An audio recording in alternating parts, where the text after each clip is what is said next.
course, the guys. Yeah, I think that. I work like that. And I don't do soccer. I do. And I said, so. I think we have a lot of stuff here. It's a big night. He says, okay. Yeah. Well, let's. Well, you know, if we're not ready for it, we can always table it, you know, just move it on. But we'll see how we get through. Hopefully, usually when there's a lot of stuff on there, it gets pushed on because there's a lot of stuff. So, I am not. I will do so. Promptly.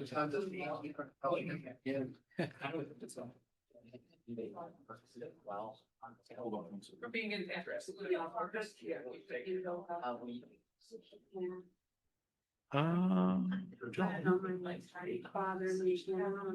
Right, meeting here. Monday, the 22nd of June, right? So you've got a second draft minutes, but not on here. Just notice it on the screen. We just got one lot of minutes on here. It's the same, just version 2. There was a typo, just created another one. Okay, so that's the one you want. Well, if we just approve the consent agenda with the version 2. Yeah, good. I got you. Missing the words from plastic. Fine, plastic. Did you have more plastic, John? I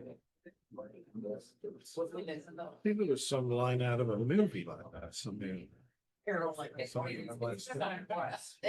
cowbell. It's not a movie. Yeah, I got the meaning. There we are, yeah, it's kind of regular. I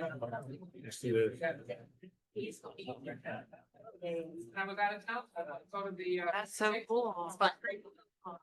Stressful. Yeah. Yeah. Oh. I'm sure that's a lot of work. So what's your knee-jerk reaction? It's.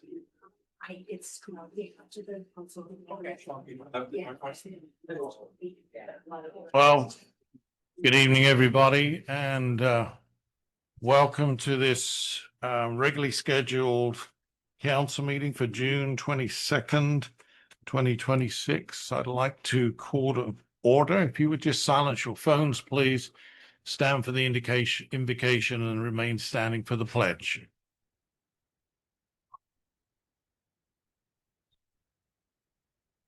Let us pray. Most loving and gracious Father, we thank you for another day in the land of the living, another day to serve the town in decency and in order with wisdom.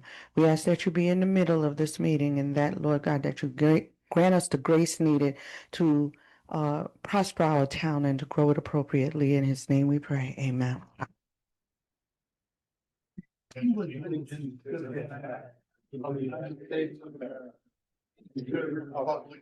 Stand. One nation under God, indivisible, with liberty and justice for all. It's a 602 to mention. Okay. Ready? Mayor Pro Tem Everline, Here. Councilor Arnold, Present. Councilor Lanneman, Present. Councilor Miles, Here. Mayor Wells. Here. We have a quorum. Thank you. Well, welcome again to everybody, and special welcome to Matt Fretwell from Wildan, who's come to talk to us about building fees, and also to Zach Chalifor, who's the head man at James Moore, who have done and completed our 2025 audit. So again, welcome to everyone. Any changes to the stated agenda? If not, can I have a motion to approve? Motion to approve agenda. All in favor, say aye. Aye. Those opposed, say nay. At this time, I'll open citizens' question and comment, public question and comment. Any person that wishes to address the mayor and town council on an item that is not on tonight's agenda is asked to come forward to the podium, state your name and address for the record, and we have 3 minutes per speaker. Good evening. Good evening. I'm Michelle Purser, 1104 North Lakeshore Boulevard in Howey. And I decided to do research on what is the true responsibility of a town council and a government. It says protecting the safety of residents is generally the highest responsibility of both the council and the town manager. Enforcing town ordinances is one of the primary ways they fulfill that responsibility. I would like to say that that responsibility is not being fulfilled. I did report on a home that's been abandoned for 7 years. It breeds mosquitoes. You don't know what toxins are in there. And if I were the neighbor next door, I would sue this body. 7 years. I also was at the last meeting where you spent an inordinate amount of time talking about library. Okay, you're supposed to protect our safety. So the most important thing to me is the police department and fire department. And so instead of talking about funds for a library, why aren't we taking care of the police? Somebody mentioned in the meeting last time that they expect the police department to double in the next 5 years. They operate out of a trailer, which is against our ordinances. You can't even have a trailer, and that's where those people are. So I think you should focus on the police department. Also, I would ask that we get serious about enforcing town ordinances. Go around town. There's pits in the street. The stop signs are faded. There's junk cars in driveways and stuff. I've turned in 5 ordinance compliance violations in the last 2 weeks. I've got 5 more. It's not my job, but if it's going to take the citizens to do what you all should be doing, so be it. If you had stayed to the end of the meet, we spent about a half an hour talking about hiring the police chief as one of the last items at that time. So we do spend time appropriately on all functions. Thank you. How? I'm not worried about the library. I think the library is adequate. I'm worried about protecting care of our police.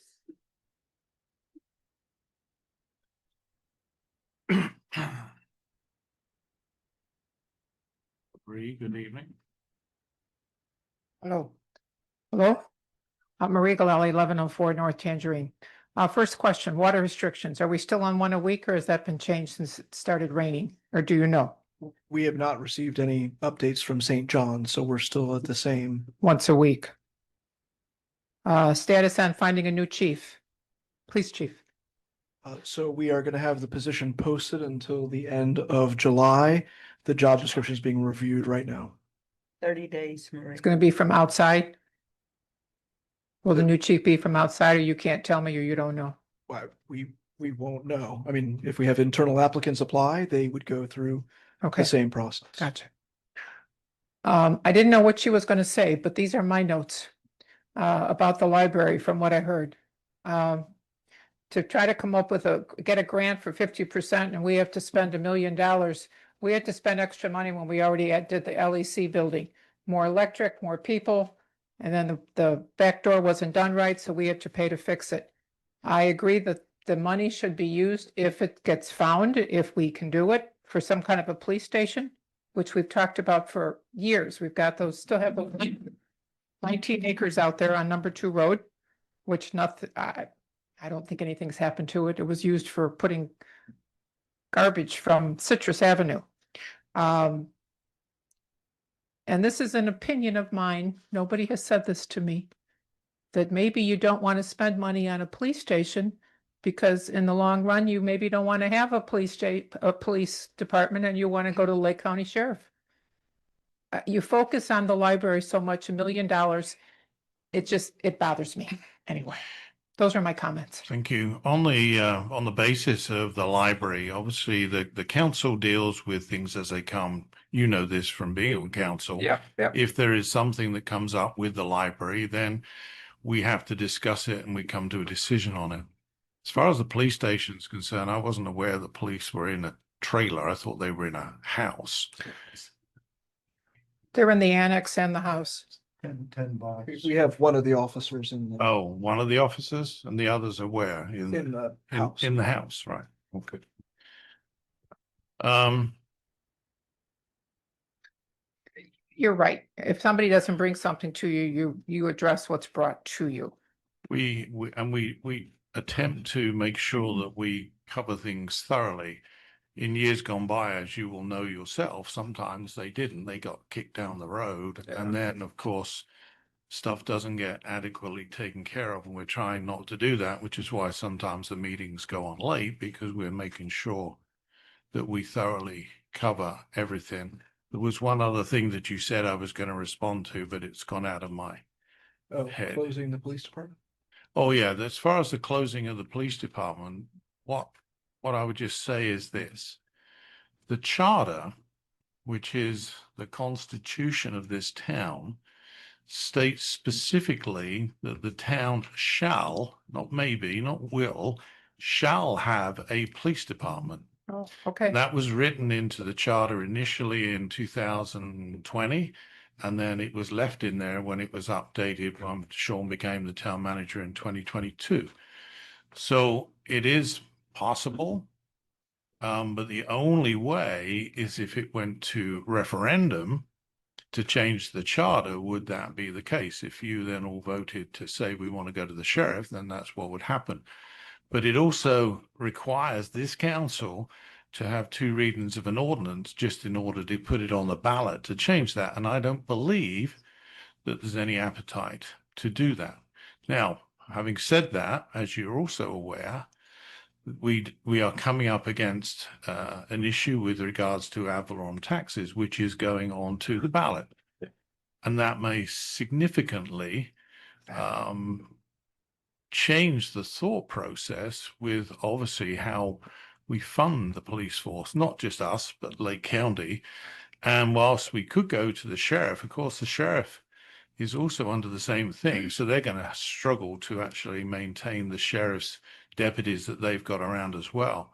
So there's a lot of things that are coming up that we're going to have to deal with. Some of them in the budget, some of them we won't know till November. But one of the things that we don't get to choose is changing the police force to go to the sheriff, unless we were just to interpret it that the police force also encompasses the sheriff's deputies, but that wasn't the intent when it was written. Thank you for the explanation, Graham. I appreciate it very much.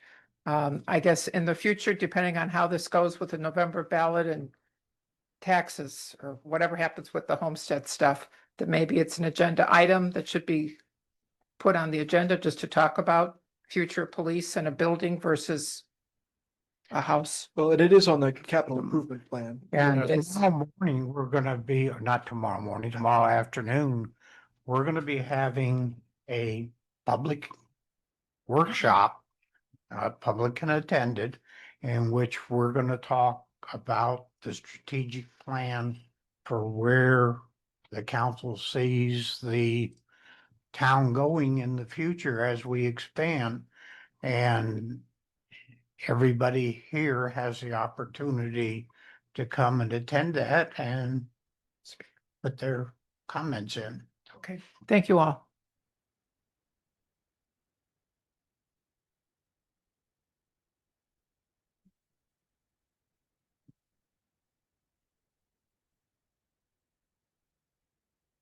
Missy Maxwell, 803 Camino Real.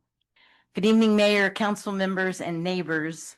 My roots in the community run really deep. My grandparents came to Lake County in the mid-30s. My family has lived, worked, volunteered, worshiped, and contributed to this community for generations. My uncle, Roy Kale, spent his career educating Lake County's children. His office was just a short walk from where we are gathered tonight. When I think about all of that history, one word comes to mind: home. Home is more than streets and buildings. Home is where people know they belong. Over the past few weeks, there's been much discussion about Pride Month and proclamations.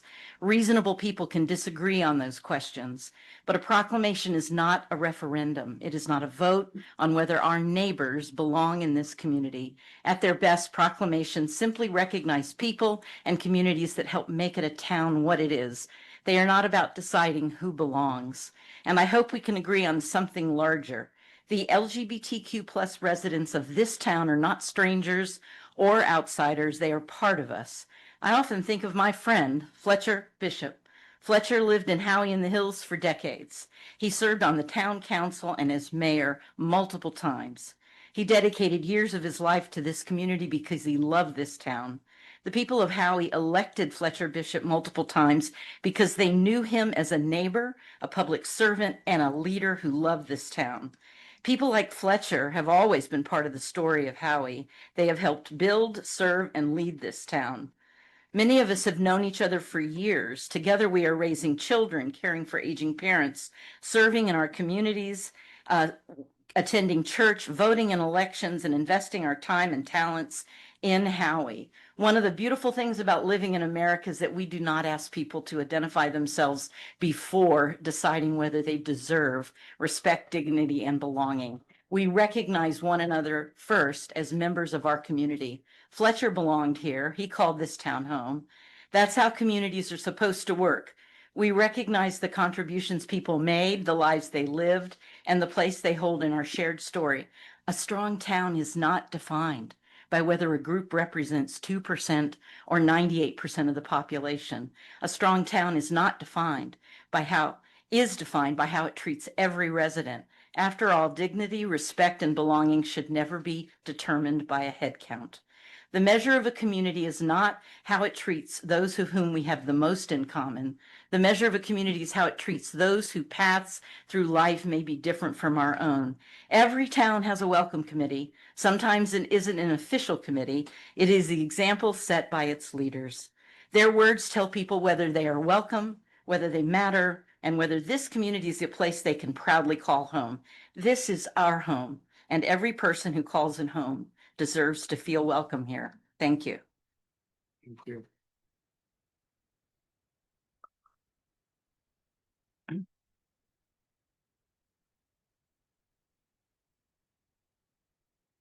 Andy Everline, 1012 North Lakeshore Boulevard. I just want to say that everything Mitzi said is so important. We have several friends in this community that identify as lesbian or gay, and they're our friends. They're part of us. And when we have parties, they are invited. They are a part of it. And I just want to say that your 2% was wrong. According to the Gallup poll, it is 9%. So you were a little off. Actually, it's a total of 10%, with 5% being bi and 2% being lesbian, homosexual. Well, you know what? 1% being lesbian, and it adds up to 10%. Well, you know what? In all the categories. It is my 3 minutes. That's according to the It's my 3 minutes. according to what's Hey, that? David, let her have her, let her have. Well, she can come back and No, speak for No, but 3 not minutes. now. Come, Andy. No, I'm done. But it is a small portion of the total community. So I know it doesn't matter. Are we gonna have a special day for the 90%? Do Anyway, we let's do it for everything? let's move on, David, please. Is there any other public comment? Then I'll close public comment unless there's anybody online. Okay, public comment is closed. We'll move on to the consent agenda. We have one item, the approval of minutes and ratification and confirmation of town council actions of the June 8th, 2026 town council meeting. I have a point of order I'd like to make regarding those minutes. Sure, I was just going to go on to say that there was a typo or a couple of words missed off of the original one, which is being corrected. It's not on the paper one, but it's in the electronic version. adding plastic or vinyl. I just had a point of order. Last week, under new business, number 4 was consideration and approval of the Marion Beck Memorial Library Expansion Grant application. And this was the application that was approved by a 3-2 vote for us to go back to the county to ask for $500,000. No, to go to the state. No, that was the next one. No, the next one was the $8,000 one.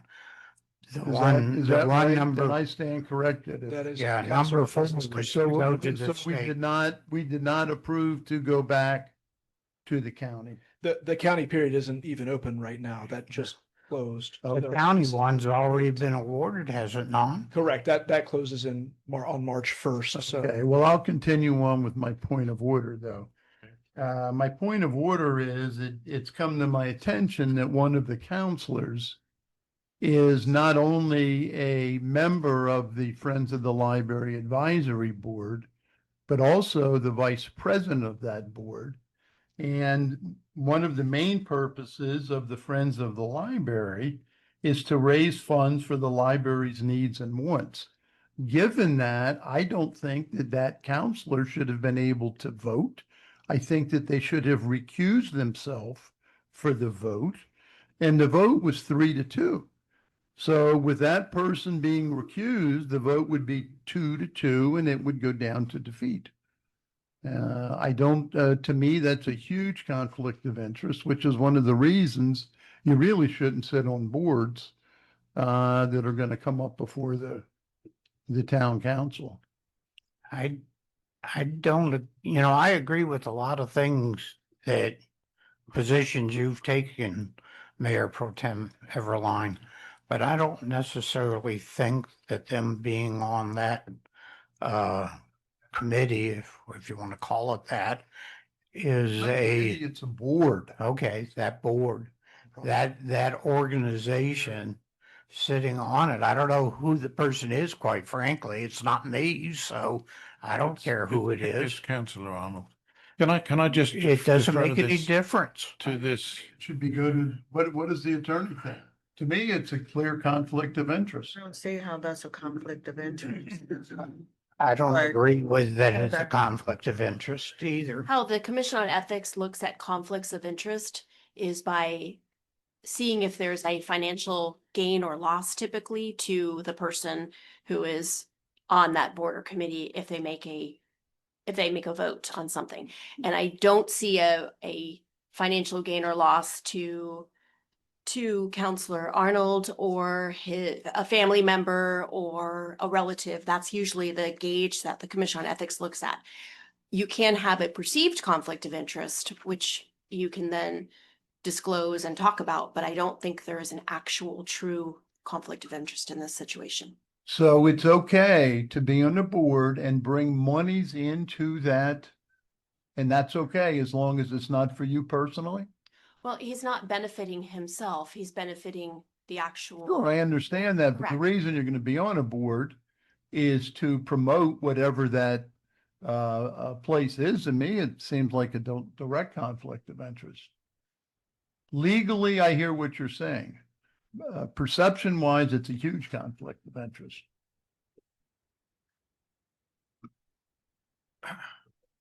Our previous town lawyer, when I talked to him about it, said, no, you can stay.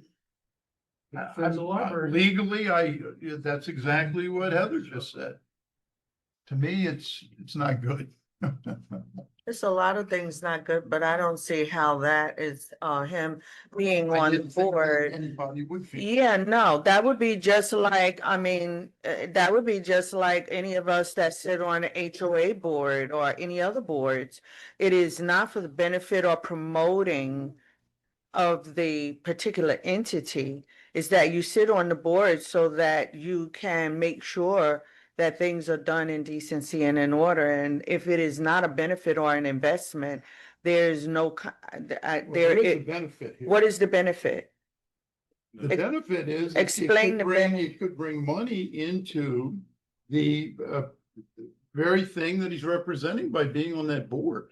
Correct, but Pro Tem Everline, you also stated in your introduction that the purpose of an individual being on that board would be to promote and bring funds Correct. in, right? That's So where would be the conflict? That's still Well, not, it's bringing money in if that's. but it's the not average benefiting rate. him It's not benefiting him. directly. But certainly But it- benefiting the library. Well, Yeah. the library is also a town asset, so why would you not want that to come in and actually have outside money that doesn't need to come from the budget to be used in the enhancement of the library? My wife's a member of the, But your wife isn't voting. no, I get that. I get that. Okay, well, if it's not a legal issue, then I don't see that the vote can be overturned. Is that your position, Heather? Yes, that is my position. Okay. Was that it on the? Yep, that was it. And it went exactly how I thought it would.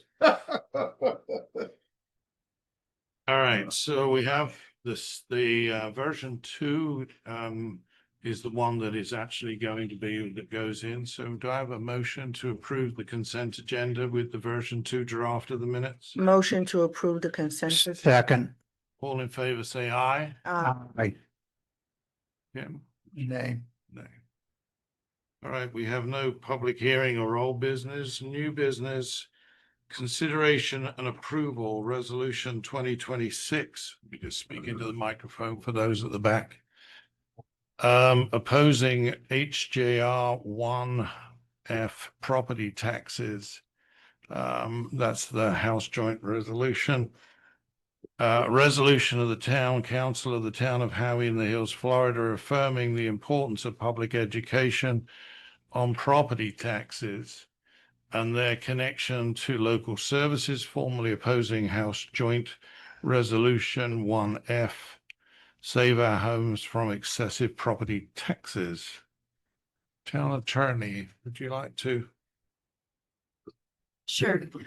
You have a memo in your package with a little bit of background about the proposed constitutional amendment. And there actually, I did forward last week, there has been a challenge to the ballot language already. There's been one challenge at least to it. I think there'll be more. I forwarded that to you for your information. And we put this resolution together. Obviously, it is a policy decision of the council, but the reason is because I did hear some discussion last time. Mayor, you specifically said we have to be careful about how you use taxpayer dollars when you are talking about a proposition, when the town is at least. And what the law says is the town can adopt a resolution expressing its formal opposition to the proposed constitutional amendment. That's set forth in Attorney General opinions, and there's case law that support that. What the town can't do is spend funds on a political advertisement or other communication to be sent to your town electors concerning an issue, referendum, or amendment that's subject to a vote. Despite that prohibition, which is in the statute, the town can report on official actions that it takes. So if you decided you'd like to adopt this resolution tonight, then you can report on doing that. Saying that the town council adopted a resolution expressing opposition to the measure. This is the town council's opinion. If it is the town council's opinion, it's the council is opposing it, not that you're asking the voters to oppose it. It's the council's opposing it. You can post factual information about the proposed amendment on your website. You can host and provide information at public forums about the proposed amendment. You can provide factual information in response to an inquiry from members of the public. And you can provide information as otherwise allowed by law. And elected town officials may have an opinion. You can express an opinion on the subject at any time. You have the personal right to speak out against something or for something if you like.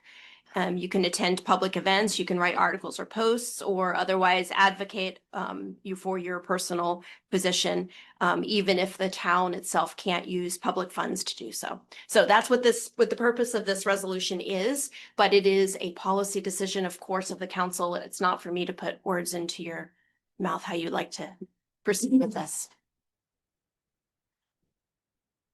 Okay.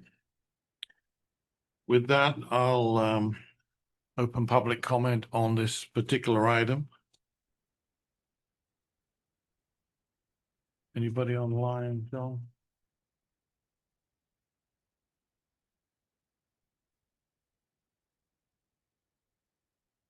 No?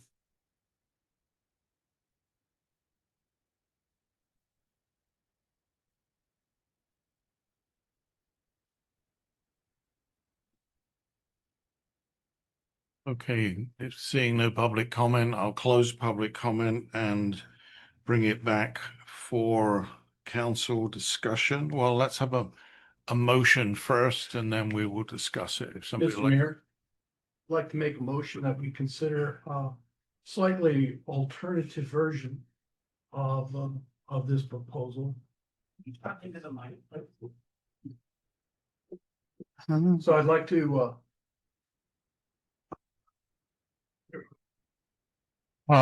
to make a motion to consider an alternative version of this memo. So we have a choice as opposed to only one. well, that's going to be difficult because nobody has had opportunity to review an alternate motion. And at this moment in time, we have a resolution written by the town attorney in front of us, and we should at least vote on that as it is at this moment in time, in the absence of actually having the alternate version, whatever that may be. So I come back. Do I have a motion to approve resolution 2026 15. 015? Yes, I make a motion to approve resolution 2026-015. To your point, the alternate is not before us right now, but I'm thinking that you have something? Oh, Well, I still maintain, in the absence of having that information given in advance to council, that we deal with what is on what is the set book. before us? That if it had come out a couple of days ago or prior to the meeting, then it may have been worth discussing, but there's no way that we can do that. And I see that we should continue with the resolution as stated. If it fails, then we can come back at a later date with something else, but. I continue with my motion to approve resolution 2026-015. In regarding the House Joint Resolution, Save Our Homes from Excessive Property Taxes. I believe in this document because it's legally, it's been submitted by our legal team. I do have great concerns about the exemption of the taxes, especially for Howey-in-the-Hills. Do I have a second? Second. A roll call vote, please, John.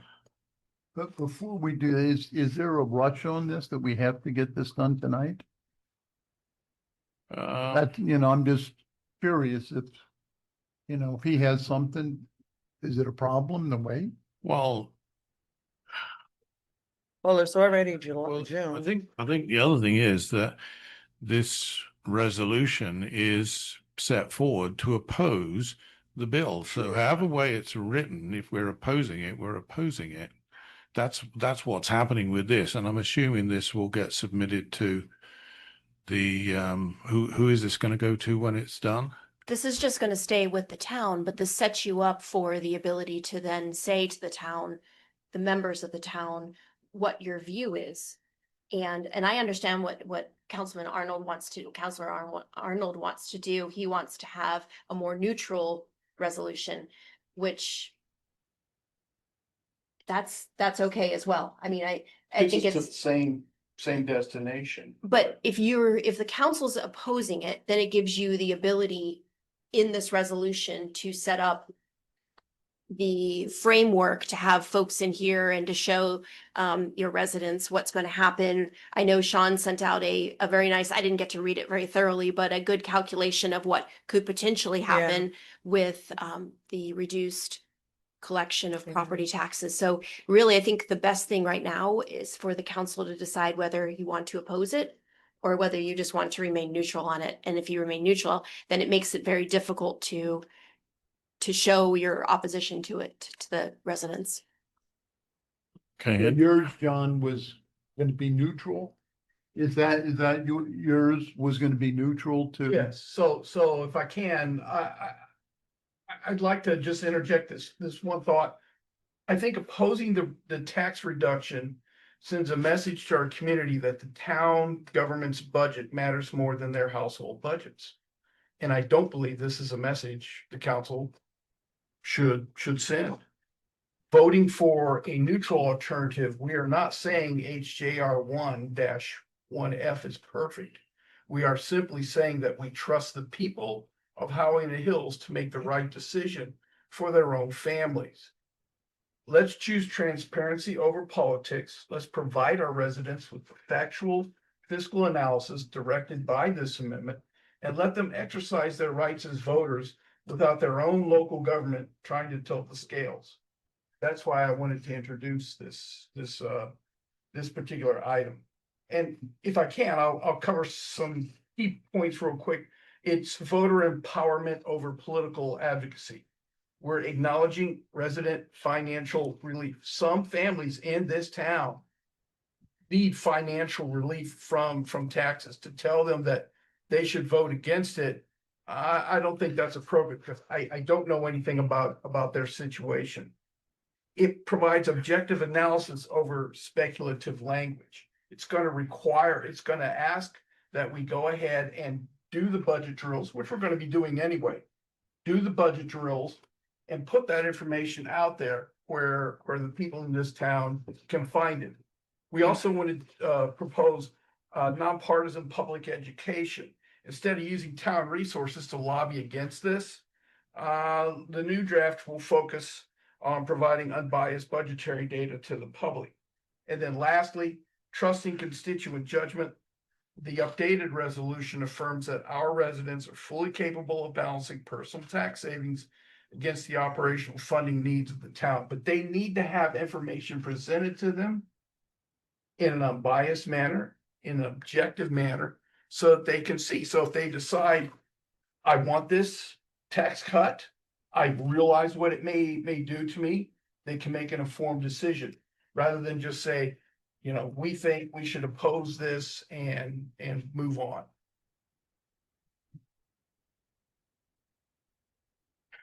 I agree with just about everything that you said there, except for one thing. I've spent 26 years in local government. Actually, if you add the 4 years I've been on the council, make it 30 years. And we have a political effort that came from afar that it came from the state level. Now, they could have said, let's cut everybody's sales tax. That would have equally affected everybody, including people that come from out of state that go to Disneyland and pay a lot or Disney World and pay a lot of our taxes for us. But no, they chose a particular tax that does not affect the state government at all. It only affects local government. And they're attempting to impose it. When the average person is asked, would you like to lower your taxes? The answer is almost an automatic yes. And I would like to lower my taxes, particularly my federal taxes, but somebody's got to pay the bill. I was opposed in 1992 to the Save Our Homes Amendment because of the inequity it created, and I knew it would create. And then I said, in 10 years, this is going to be a problem. And 10 years later, it was. And so they passed another little patch called the portability patch so that you could take your gains from one house to a different house to a different house. And local government needs to be funded. Our police department needs to be funded. All of the folks that work for this town need to receive a paycheck. And according to the audit report, it was either 28 or 29% of the gross revenue that comes into this town during the previous fiscal year comes from property taxes. Renters don't pay property taxes directly. However, their landlord pays them, and they would be faced with an increased share of the burden as a result of the proposed amendment. With all of these things happening, I don't think that there's a problem with us saying, geez, we lowered our tax rate $500,000 last fiscal year. And I made a motion, I think Councilor Lanneman can confirm it, in each of the 3 prior fiscal years to lower our millage rate in this town.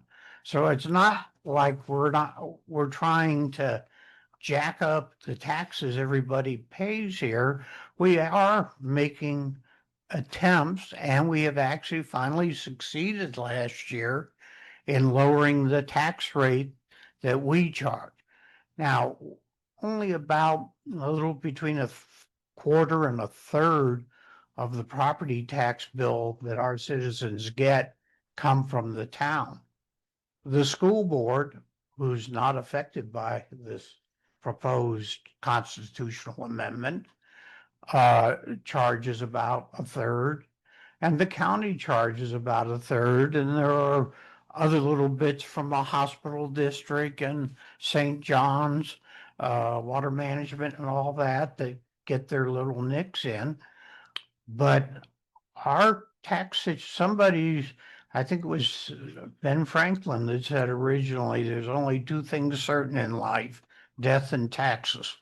And we're opposed. I would like to call the question. Graham, are we going to have public comment on this? We already did. We already We- did. And we- I already have That's the right. proposed alternative. Well- Keyed up with, Let me just cover this because we need to move on. First and foremost, in the second year, our ad valorem taxes at this moment in time are close to $1 million. And in the second year, we're going to lose the biggest proportion of that money. And so it's easy to see that if that was to go ahead, that we would not be able to function as a town, hence the reason why this is opposing it. And at this moment in time, we have a motion. We also have a second on it. We have discussed it.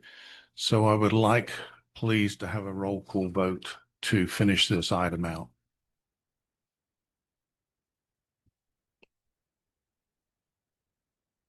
Mayor Pro Tem Everline, I am going to say nay because I think that we should have longer time to discuss this.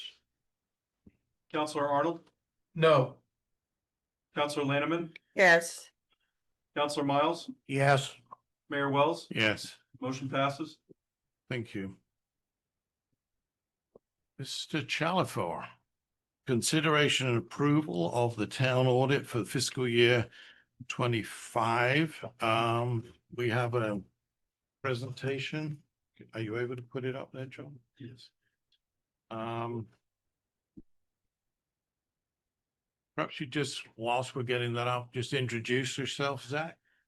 Absolutely. So is this? You could take it out, Zach, a Hold it, lot of easier, just pull it right off. All right. There we go. All right. We're live. So good news, Zach Chalifor, partner with James Moore and Company. This, of course, is our first year with the opportunity to work with the town. So thanks to the council for the opportunity. It was an overall, pretty much normal process. There's always a transition. involved when you change auditors, especially I think, from a firm, I believe that I've done the audit a number of years, smaller firm, that can kind of add some just, layers to the transition. But excited, to share that the audit is done on time. It's completed, will be issued or submitted to the state prior to the June 30 deadline. Big thanks as well to your team. I know Oscar's not here, so I guess that means I can say whatever I want about him since he's not here. But it is good things. The process, about as smooth as you could hope for in the transition. We're excited to work with your team going forward.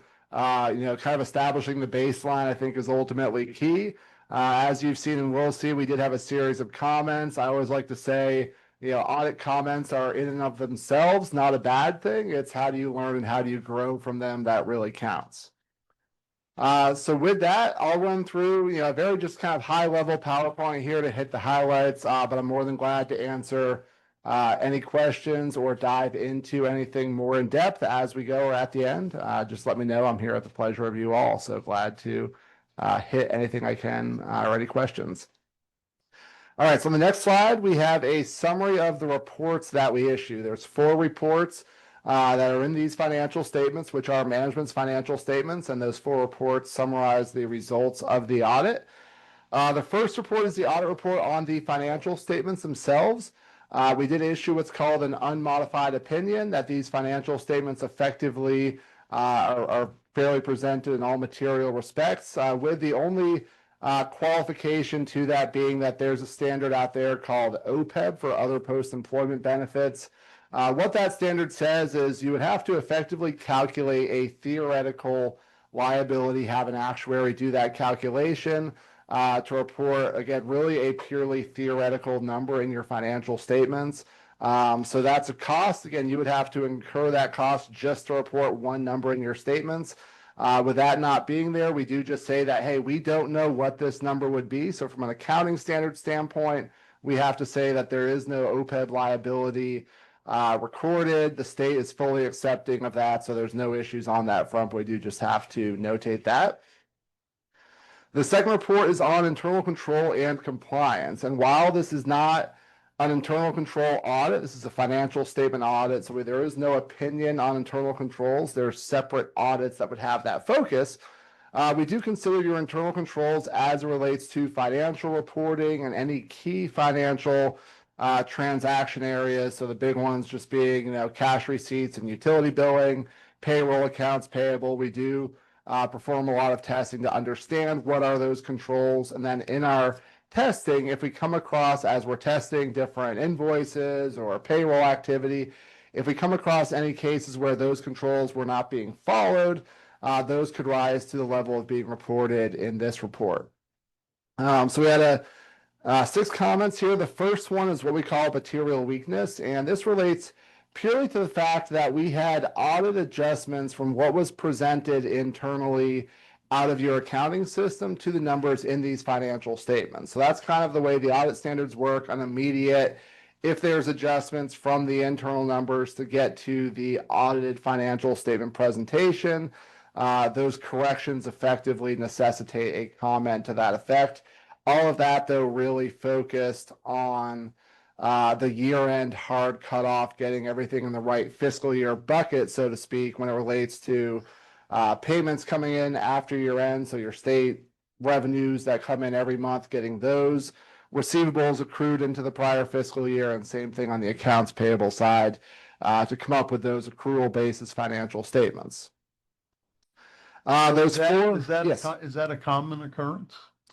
For smaller governments, just given the complexity of all of the year-end closeout, it's definitely not uncommon. We have some small towns where it's just a repetitive comment because there is some degree of assistance required year in and year out. So definitely not uncommon. Is this a qualified opinion?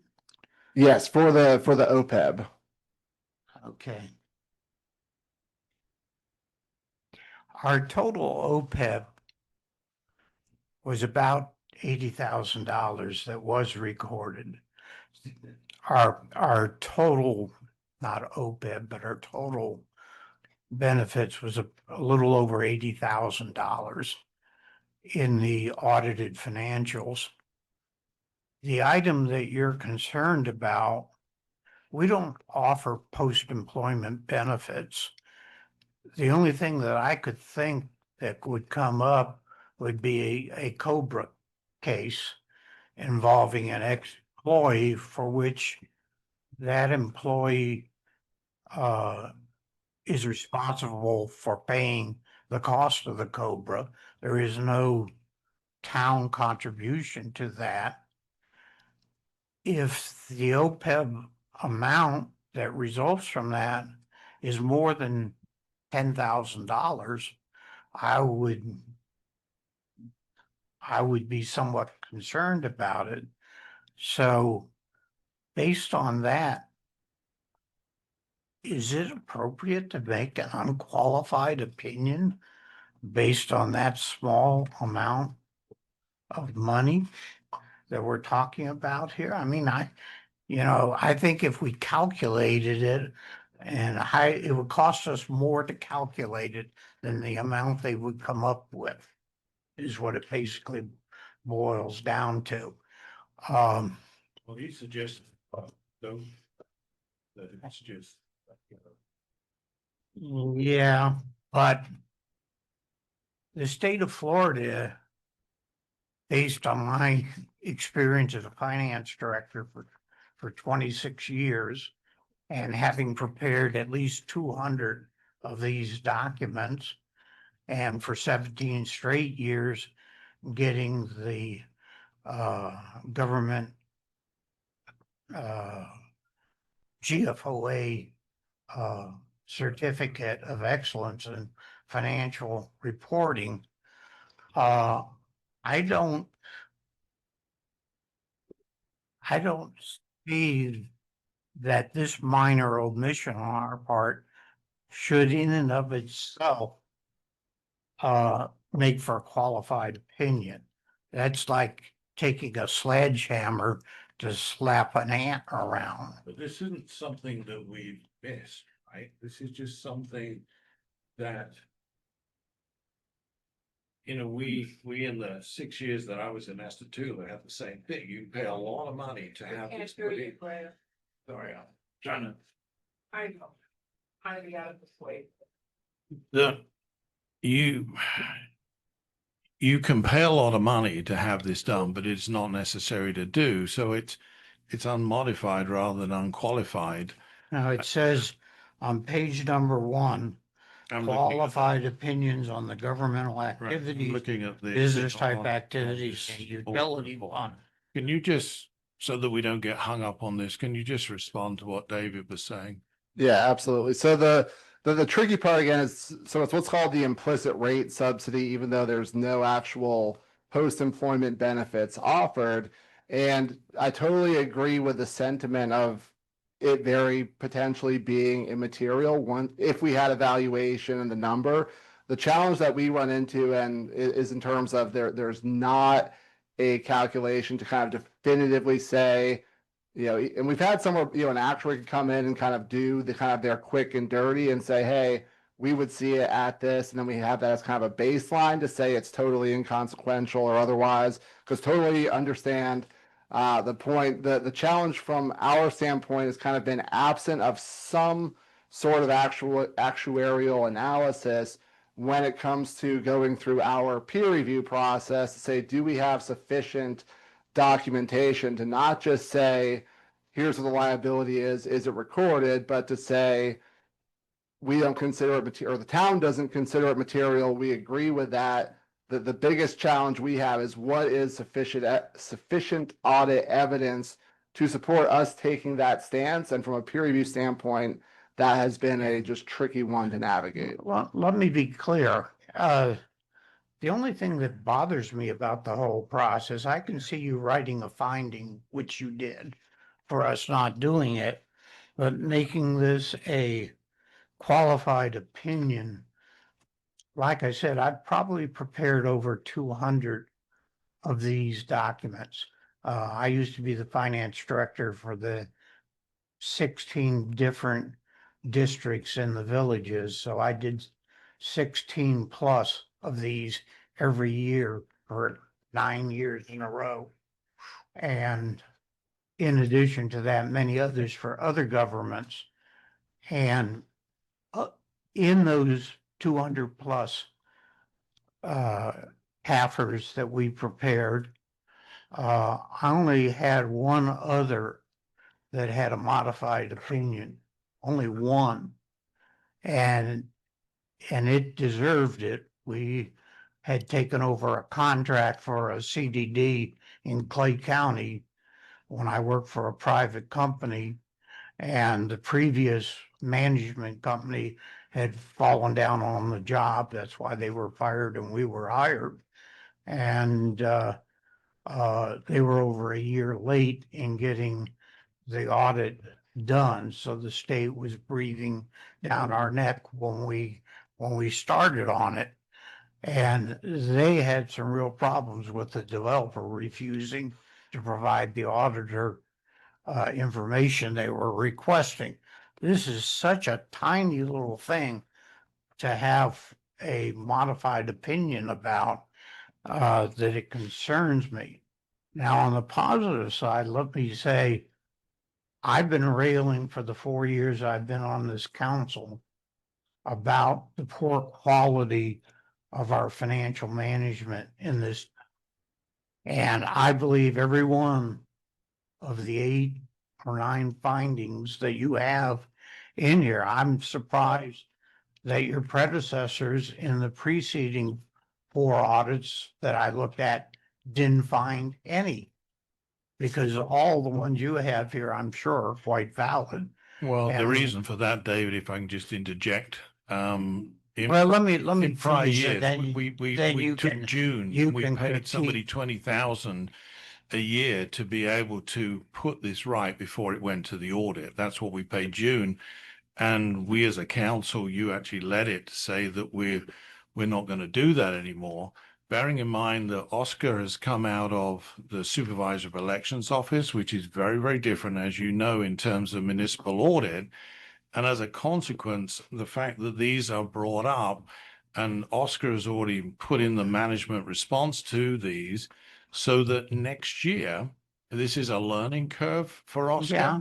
I expect these all to go away. I think they will next I've year. seen audit reports with these type of audits before, or these sort of findings before. There's more of them in this one than most, but we've come a long way in improving our fiscal management in this town over the last 4 years. And to have a qualified opinion on our audit report is disturbing to me.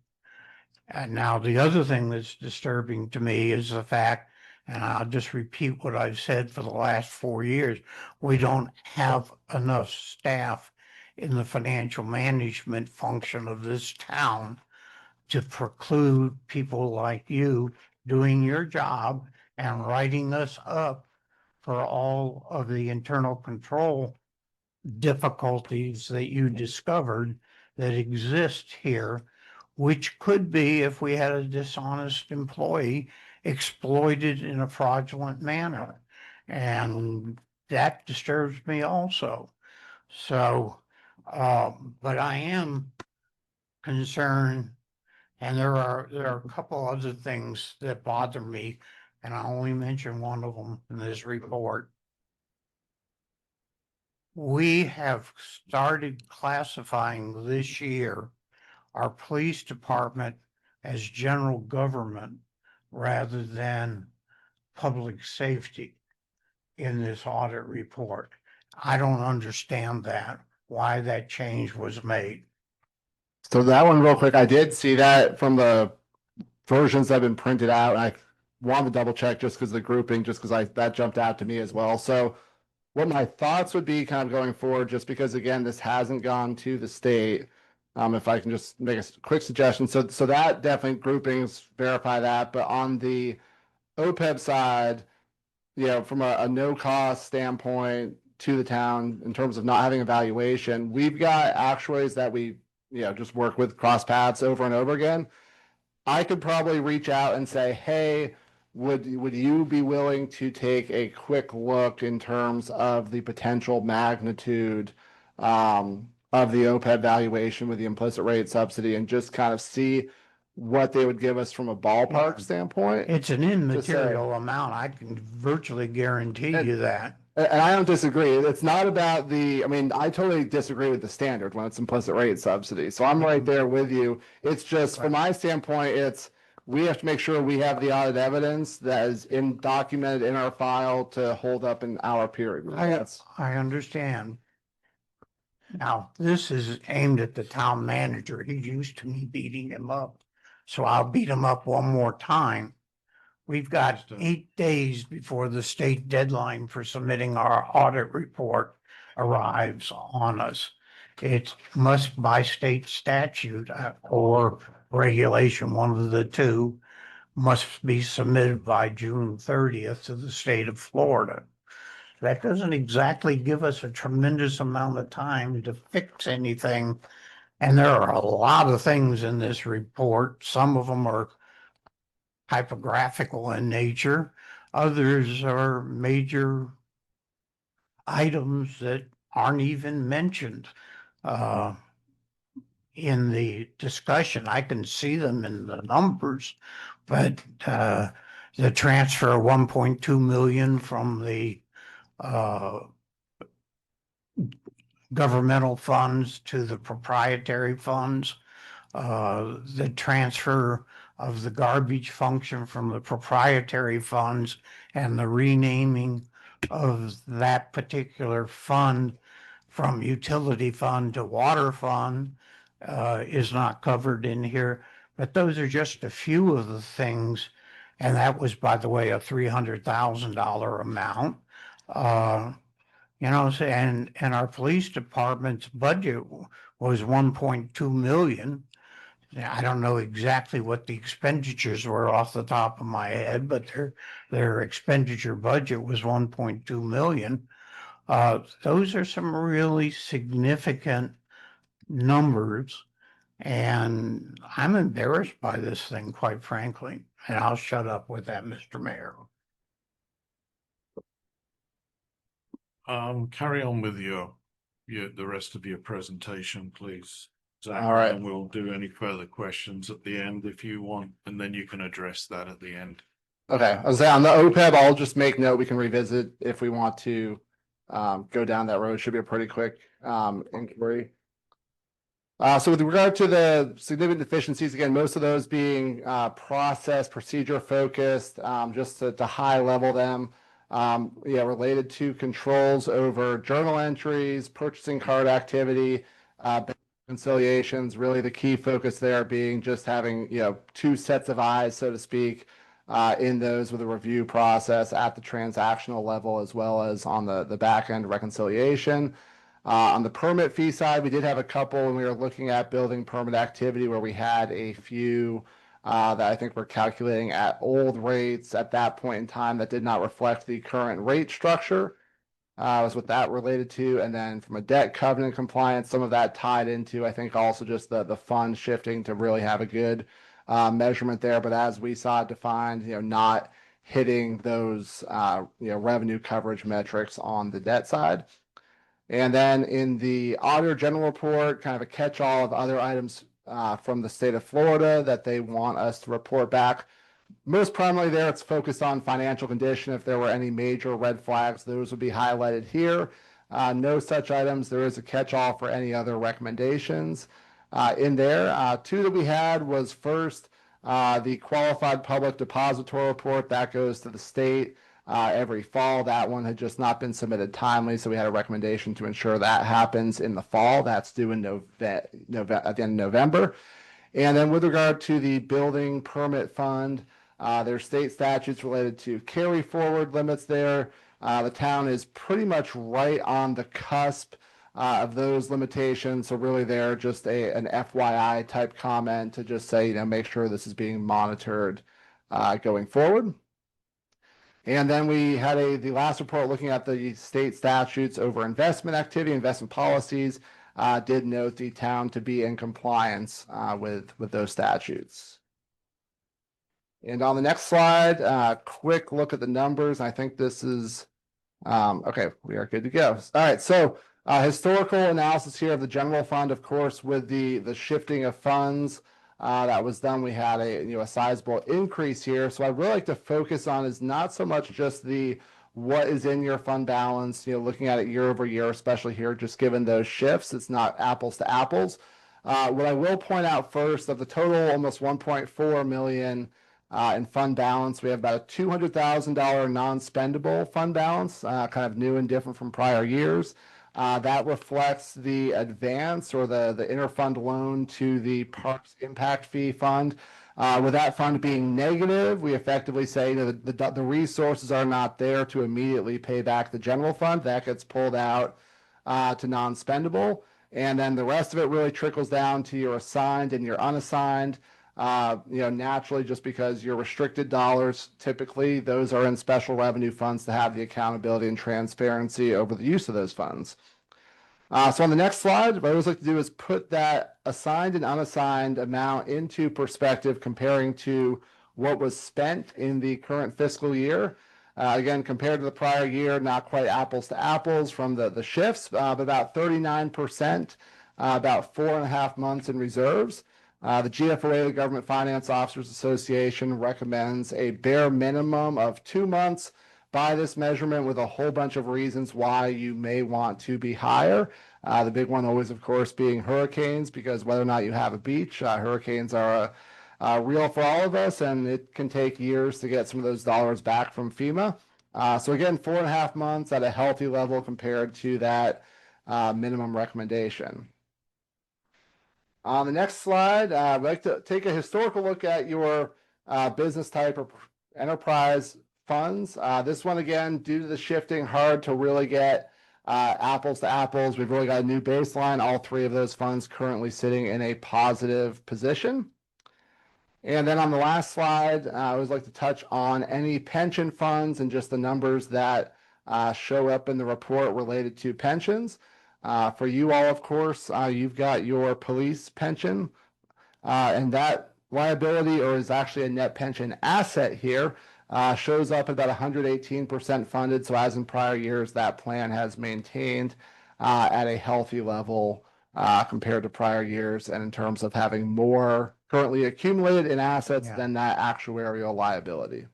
We have submitted in virtually every year since this pension was set up, we have paid more into the pension fund than we're required to. And we've accumulated almost $500,000 above and beyond what's necessary. This is supposed to be self-correcting.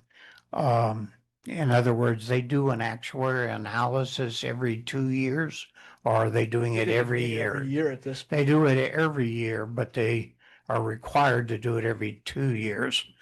And when are we going to have a year when we underfund it and bring that $483,000 down? We're in that year now. And part of the reason why it was done was because if effectively they were double dipping into the fund. And that was found out when we came into the budget season this year, when I looked at it, and that was corrected in this year's budget. So effectively it was corrected, hence the reason it's come down from the 128.9, because in that particular year it was well overfunded, and that's the reason why we have the 118%. And in this year, because the figures that we actually use are created by the pension people, not by us. And so Right. I understand how it's done. Actually, the reason that it came down is because 2023 was a bad investment year. And as a result of that, we're the funder of last resort. And so we had to kick in the deficit in 2024 to make up for the investment shortfall in 2023.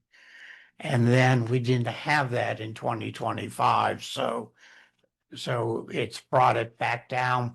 But the overfunding was $403,000 in 23, went up to 652.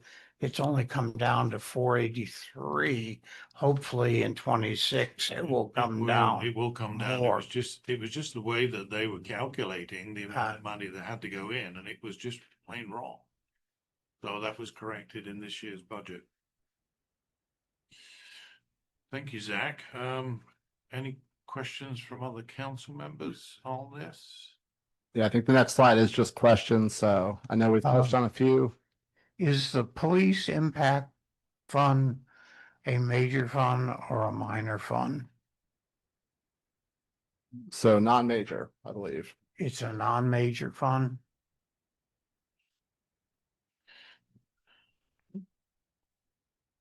Okay, yes. I was going to double check. So there's other impact fees that like parks is there as major, police is Right. not.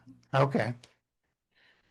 Just one question on one observation. I didn't pick it up, but my learned friend down the end of the table did. And that's on your letter on the bottom of page 3. I don't know whether that date is a typo or whether there's something special about. Is that is it the January one? Yeah. Because I know yeah, okay, so that was in a draft. That's a date we use just to link until we finalize the report date. Right. Okay. So I think on some of these, like the public safety, there was a versioning of what pages were in the one that was sent over. Like 2035 is 10 years from now. Yeah, no, we link everything in our software, so that automatically refreshes, which is where I'm thinking the version here Okay. just got mixed up. So whenever it gets submitted to the final draft, it'll have the correct date on it. Yep.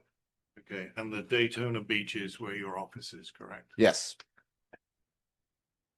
Any other questions from council? Thank you for your input on that, David. Let's see what the motion is. So we have consideration and approval for this. I would like to make a motion to accept this report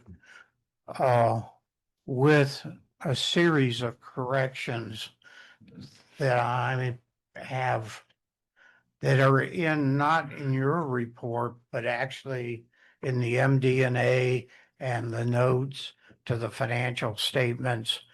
There are some things that are backwards in there, and by the way, we're counselors, not commissioners, things like that you may have to fix in your letter or letters.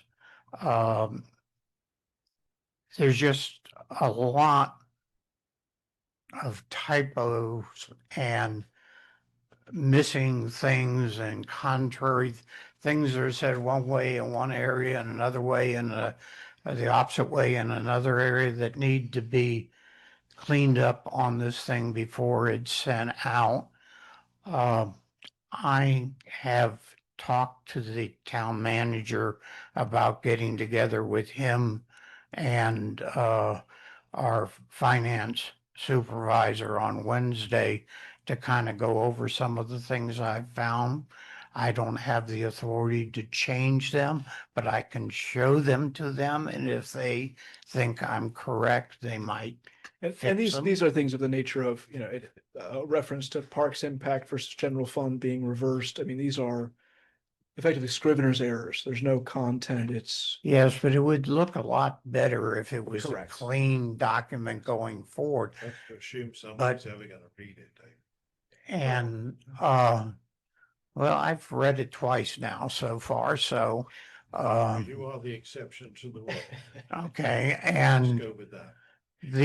I realize that, but I would very much like, as part of my motion, to see if the auditor would do what he volunteered to do and see if we could get a clean audit report as opposed to a qualified audit report, because as it's written now, it's considered a qualified report. And I've dealt with the pointy-headed bureaucrats up in Tallahassee before, and I would like not to have to, they won't beat us up if we fix all these findings next year. But us saying that we have a qualified report is really quite bothersome to me as a long-term finance director. And I was wondering if we could persuade you perhaps to change that if we can do what you suggested. Because I do think that the amount is immaterial that you're talking about. What about the OPED part? I'm Yes. talking about the Okay. OPEB. So It's is just that, not, that's it's just something, not good form to have an audit report that's qualified. so Zach, is that something that we would be able to find out? So I will this evening send an email, probably to 2 different actuaries for their opinion and just say, hey, given these assumptions, ballpark, what information could we turn around pretty quickly just to get, 'cause if we can have something from them saying, hey, based on this many employees, here's your normal health insurance premiums, any past history, if any, and have you had any effectively, mostly police, but any retirees that have stayed on at, so that helps to, all those mitigate it. Again, the whole standard, I personally feel, as passionately as you, I think about just being Yeah. like, what are we even doing here? But One question for you. I noted it in the report when I read it, that you mentioned that Gatsby is doing a study. These are the most abominable financial statements ever devised by men. And I'm embarrassed to say that accountants did them because they're designed to obfuscate rather than clarify the financial information in them so that only CPAs can understand what's going on in it. But is the new standards are they gonna clean up these activity-wide formats, in particular the income statement one, which is it's just, I was there when they put it in place. That's probably one of the reasons why I retired, because I spoke very passionately against it because it was designed to obfuscate rather than clarify things. It's just very hard to follow these reports. Tell me they're going to clean it up a little bit, not make it worse. So GASB 103 actually goes into effect next year. Yes. When they first started talking about it, it was basically like the new GASB 34, which GASB 34, for anyone listening, is when everything was kind of thrown upside down of how everything was done. Right. 103 was scaled back, so there will be some really just minor changes, and some of those are even reflected here in terms of where the budget comparison schedules reside. So really no changes. The statement of activities, tried and true format sticks. The one interesting development that we heard from Gatsby last week, actually at the FGFOA conference, was they are looking at revisiting pensions and OPEB in terms of were those note disclosures maybe too excessive? Because when we look at the pension, 5-6 pages of the entire document is just note disclosures on the police pension. So they actually are talking, I guess, about whether to walk some of that back and maybe just say, let's focus on the really core things. But otherwise, nothing too drastic. Yeah, I know. When you look at this thing, the pension, it shows that we have a surplus in the actuarial calculation of a little under $500,000. We actually have $3.2 million sitting in the police pension fund in total cash dollars.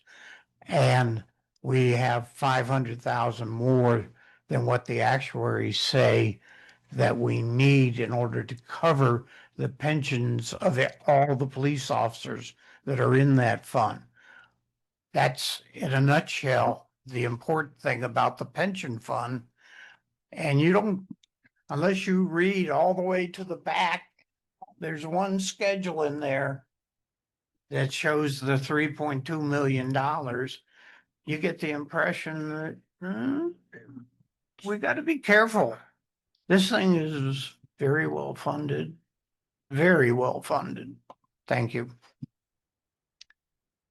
So is that a motion, Councilor Miles? Motion to recommend approval subject to the auditor removing the qualified opinion from the document as a result of him checking out the OPEB note as he discussed. Is that, So if he's is not that gonna be a able- cost to us for you to talk to those actuaries? So from a just initial gut check, I think I've got a good enough relationship. I can say, hey, what do you think? So my only clarification would be if the actuary comes back and says a couple $100,000, whatever, just hypothetically speaking, I would agree it's probably not likely. But depending either what number or if they say, hey, I would have to get more data to then have a cost associated with it, that would be the holdup. Just in terms of I can't commit and say, hey, we're going to be in the clear, but I will fully agree to go through the due diligence. If it were one where, yeah, they said, hey, it would be this, like we can go through the due diligence at no cost, see what opinion we can get kind of from a specialist as it is in the audit world, and with the hope of getting there. Until I make the ask and see what they come back with. What Yeah. I'm looking for is a statement. You can have the finding that you have in there, but in the cover letter, that it not state that this is a modified or a qualified opinion, because the amount is immaterial, basically. Yeah, we just have to be able to get enough to say, hey, we have the objective evidence supporting that it is immaterial. So that's where I'm just, can we get that? Again, I think we can. Yes, Is it I gonna think you take- can. Okay, is it gonna take some while because we only have 10 days before? And it's you need to due? you need to provide him the revised letter by Thursday of this And week. also, Oscar has also got to complete the annual financial report, which then has to be submitted, and that's not a 5-minute job either. So Yeah. I don't want us to get into a situation where we're trying to fix something that is maybe less significant and we end up missing the deadline of the audit. Yeah, so the AFR, that the OPEB language won't impact the numbers, so the AFR would still just be on standby. Once we know kind of if we can get enough, it'll be a pretty quick update on our side. So I would say, by end of day tomorrow, maybe we just say Wednesday. I think, working with Oscar and Sean, we could know exactly where we stand. Okay. So, but just as a point of clarification, Councilor Miles, to your motion, are you withholding approval if the answer is not Oh, we can't the do answer that. that? I can't do that, Okay. no. That's not possible. Just with the phrasing, I just want to make sure. Okay. I just have a question in regard to Councilor Miles stating of cleaning up the document. So the question that I have, and I agree that some of the wording can be, wordsmithed a little bit. So is it you, town manager, that is going to be doing the work? I'm just going to show them things, Okay, and That's they the- have to decide whether or not, because there are two documents that these are their financial reports correct, for the town, not his. right. The only thing that's his is a couple letters that are in there, the one up front and the ones in the back, that meet statutory requirements. The problems that I have, with the exception of not wanting an unqualified opinion from the auditor, is in the documents that they prepared. And I'm just going to show them several things that So they are you can then going to send Zach an email to change commissioners to council? Is that what you're Yes, looking at? Yes. We will. This is the type of thing on the front Yes, page. I saw it. Yeah, it had commissioners. So I just wanted clarification before I second. Is that town manager, you're going to be sending the letters and doing the wordsmithing? With the assistance of sure. Oscar and with any feedback from any counselors, but in particular, I know Councilor Miles had a Excellent. short list of items. Excellent. I second this motion. Could you restate your motion, Counselor Miles? You guys forgot? I remember. Motion to approve the audit report as presented, and the auditor has agreed to take a look at seeing whether we could be provided an unqualified opinion. That's basically it. Second. And you are good with that, Zach? Yes. And if you, so if it turns out that it stays the way that it is, then effectively we are approving the audit report to be Yes. submitted to the state. Okay. Before we move on to the vote, can I just open this up for public comment?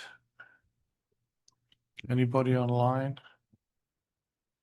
Seeing no public comment, I'll close public comment as this is financial. Can we have a roll call vote, please? John?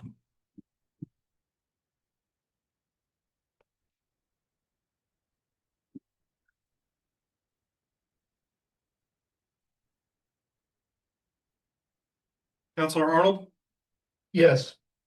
Mayor Pro Tem Everline, Yes. Counselor Lanneman, Yes. Counselor Miles, Yes. Mayor Wells, Yes. motion passes unanimously. Thank you very much. Zach, I Thank know you, it's Zach. been an ordeal, first year in, to transition from the prior auditors. I think that you guys have done a good job working with Oscar, and I think that the recommendations for Oscar will mean that next year we'll have no write-ups at all, is my. Or many fewer, let's just say. No, let's just go for none. It's not that difficult. But anyway, thanks for your attendance coming tonight. Have a safe journey back to the home. All right. Thanks. Thank you. Have a good night. Thank you very much.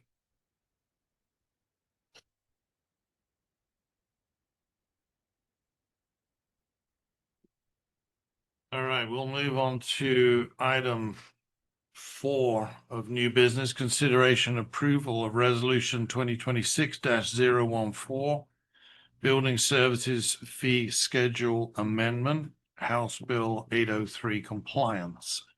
A resolution of the Town Council of the Town of Howey-in-the-Hills, Florida, acknowledging the enactment of Chapter 2026-63 Laws of Florida, C/CS CSHB 803 relating to building permits and inspections, adopting a revised building services fee schedule, and repealing prior inconsistent building services fees, providing for implementation, posting of the fee schedule on the town's website, severability, and an effective date. And then, according to this, I'll call forward Matt Fretwell from Wildan, who will explain. Right, He's for building. does he not work for Wildan? He does, but he's our building division. He's our contracting building. Okay, what's He- your, he what's is the- what's your point? I'm just saying he's the building official in Val. Sorry, I missed Good that. evening, everyone. Good evening. So the proposed fee schedule that you see in front of you right now is because of the result of House Bill 803, you have to change your fee schedule. It can't be based off of valuations. That now has to be based off of something more tangible. So a lot of jurisdictions base theirs off of square footage. And what we've done is reverse engineered how the system was originally here based off of the valuation to put it more towards a square footage. So what you'll see is the red line is the new base. That's what that's for. It's no longer based off of a valuation. When you say valuation, the estimated cost of doing whatever is being Building done. the house. Yes, sir. So the typical permit valuation, it can be subjective. Some person might say it's X amount.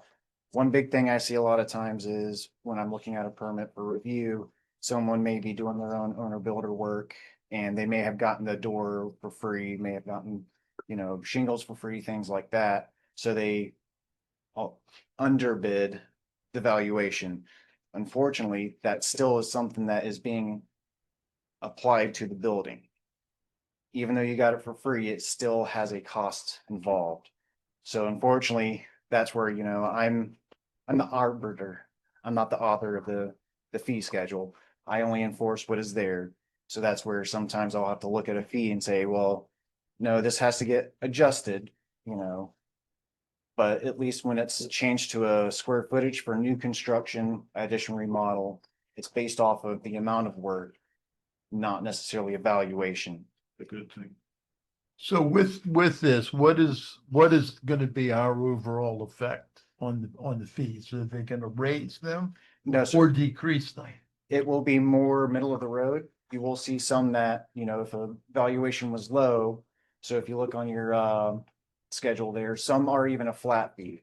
So again, everything here is more of a middle of the road where we're not costing, the valuation is not subjecting a higher permit fee. So, and actually to that, a bonus point to that, we started off trying to keep it as much the same as possible with the previous annual revenues of fees, even though it's a totally different system of calculation. But per the audit, we were told that we had $9,000 in excess, and that we needed to correct that. And one path of correction would have been to do a very slight refund to everyone who had a permit in the last 4 years, or looking forward, we could reduce the estimated revenues in the building permitting fund by that $9,000. We have chosen to do the second one because that was a lot simpler. So that's also taken into account in these proposed fees to already meet that audit requirement that we were called out on. So these changes showed that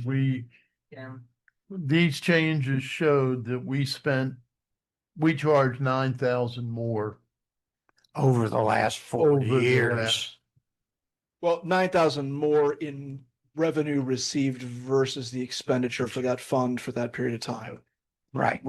And not to interject too much, but to that effect as well, there was no permit tech that was in place here for about a year or so.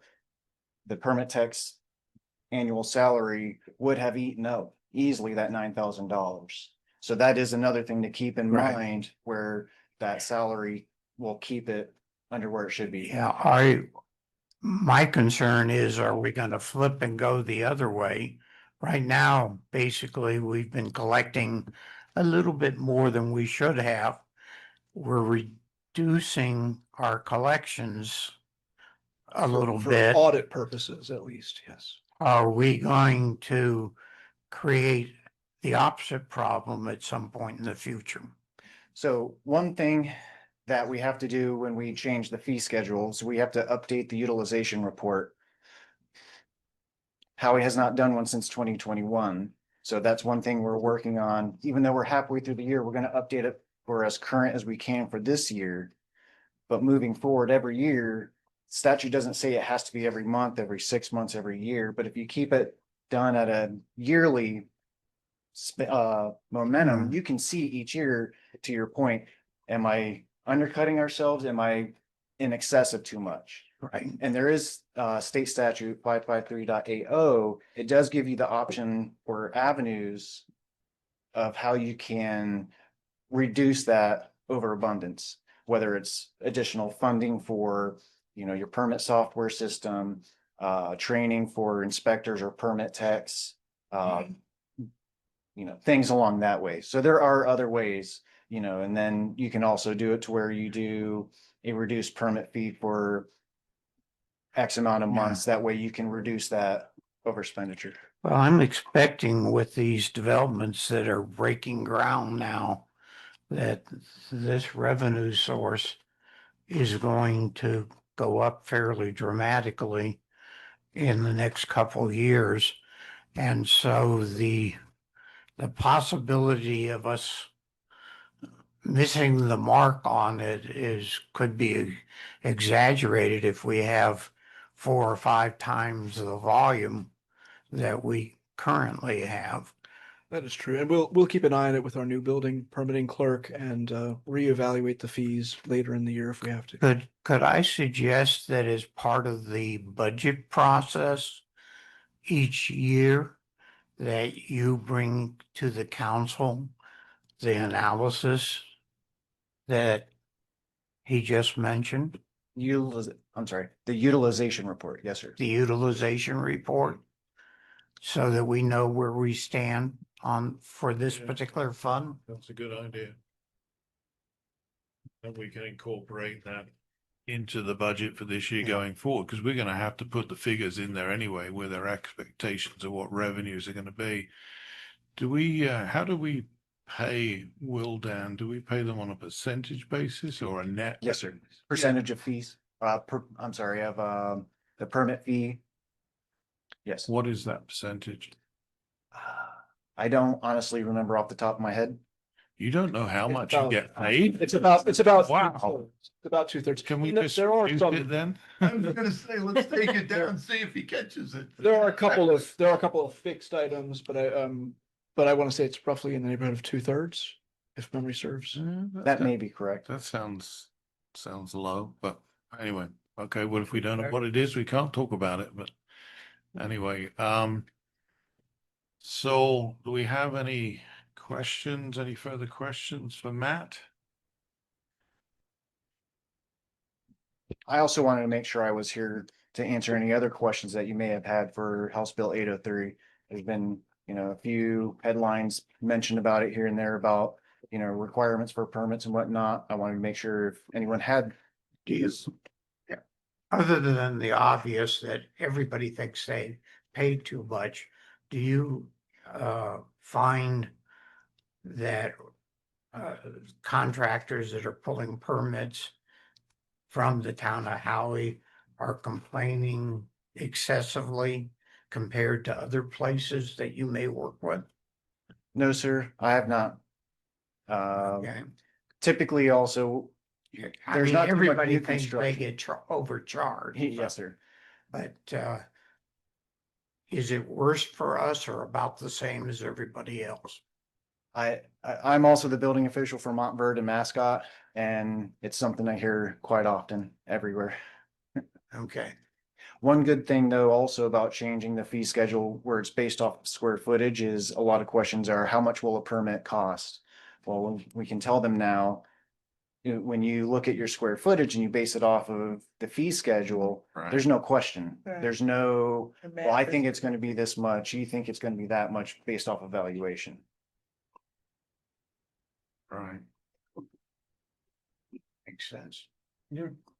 And those square foot calculation fees are in that schedule. What is it? That body, the IC something? The ICC building valuation table. So again, that's to give you a framework as how ICC, they're the base code for Florida and 48 other states.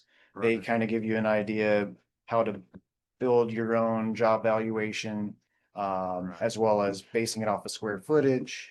So it's more of informational, so you can do it yourself. But you got to keep an eye on that because they don't tell you when they change it. Or at least they never used to tell us. And then, every now and again you think, oh, we best go have a look. And then you find out that they changed it months back. So do you keep an eye on that, or does the town keep an eye on that? Both. So every 3 years, the code does change. And that's when we typically, look for any updates there. That's the bare minimum I would be looking for, any updates to the building valuation chart. But again, this is something where we decide, or I'm sorry, you decide, down the road that, we're not covering our ends, and you need to update the fees, or But they're if you're- in overabundance and you need to reduce it. But if you're working off a specific fee that's recommended and then they change that fee, I guess they don't typically go down. They can normally go up because of the increased cost. But what I'm getting at is that we don't want to be in a position also where we're working on one set of fees, they bring them down and we're not bringing them down. So therefore, by default, overcharging people for their permit fees. Correct. That can also be something that we look at yearly when we look at the utilization We need report. to do that. Definitely. And you feel our fees are in line with the other towns? You mentioned Montverde, Mascot. Yes, sir. We're not high or low, we're about. And I had even looked more than just those. I, kind of done a whole Central Florida. We're we're pretty middle of the road. Okay, thank you. Can I have public questions and comment if you can hold on for a second, Matt, just in case there's anything? Anybody online, gentlemen? If not, then I will close public comment and ask for a motion to approve resolution 2026-014. Motion to approve is it resolution? Yeah, resolution 2026-014. Second. Uh, Give it to Arnold. Council Arnold is second. Any other council discussion on this item? If not, we'll have a roll call vote, please, John.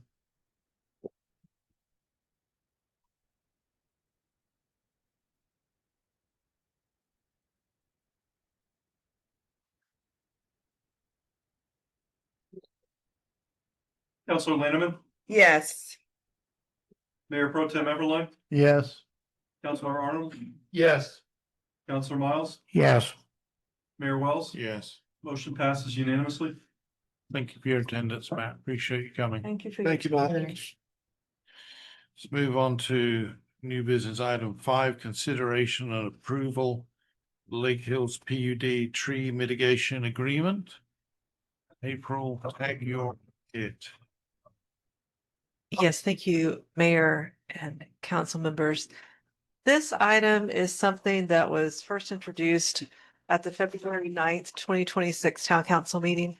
This is when you considered the final subdivision plan for Regency at Lake Hills. And you approved that subject to some conditions. And one of the conditions is that a mitigation payment plan be negotiated with the developer for trees that you relieved them from on individual lots. So they were relieved from 2 of the required canopy trees on each individual lot. So they went back, we met with them and talked about what we thought should be presented to council. So they developed the proposal that's before you to identify the total number of trees that are being mitigated and the total number that will be planted elsewhere in the community, which was one of the things that they were allowed to do. And then the other tree per lot to be compensated into the tree fund that the town has. So what they have proposed is that for the first phase of development, that total would be $133,750. That represents 214 trees being mitigated through payment. And of course, 214 that will be built in common areas. They identify that for future phases, those will be handled as that phase comes online to give you a specific number of trees. And then they show the plan of where those planted trees are anticipated.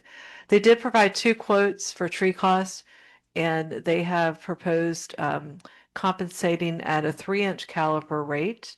And they've taken the midway between the cheaper quote and the upper quote.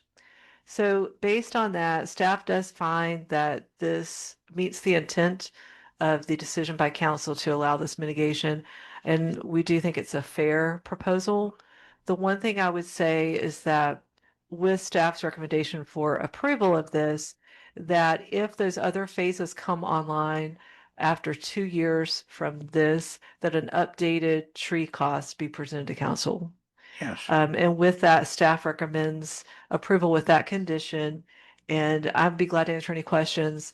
And then the applicant is also here. If you do decide to recommend, or if you do decide to take action to approve this, then that would also be directing the town attorney and town manager to develop an agreement that can be executed by both you and the developer. Thank you. And I will say, so we have Jeff Reeder online from Reader Communities as well as Charlie Thank you. Crawford from Toll Brothers. Any questions for any of these learned people, council? Do you feel that the 2 proposed amounts are reasonable?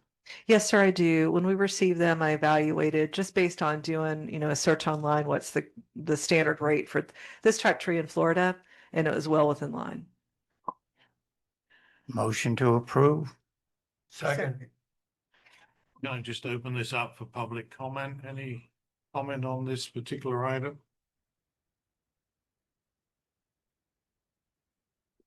Mitzi Maxwell, 803 Community Real. Just a question and a clarification. Are we talking about just the tree? Or is there a labor cost associated at any point in time so that we're really comparing apples to apples? And that the town, that we're really getting what we need to manage this tree program, which I don't understand all of it, but I thought I'd jump up here and ask the question. Do you want me to address that, Sean? Thank you. So I'm not sure that the tree fund has been utilized before. So the best way to analyze compensation into that fund is to look at what the cost of the tree is. So if there's not a rational nexus to require the developer to cover a cost that we don't know what that is, then knowing what the cost of a tree would be the best thing to do. And so if the town doesn't have a defined labor cost, we really can't hold the developer to that. We would just have to accept the rate for trees, which is a standard rate across the industry. And so my hunch is, and there may be somebody better to answer this, but that probably does take into account a certain amount of a labor rate. Should we have a labor rate? So what she's suggesting is that potentially there may be a labor rate inside of what she's proposing. These prices are installed prices, is that correct? I would like to defer to the developer to answer that question. Well, Mrs. Maxwell, are you done? Yes, I Your am. public comment?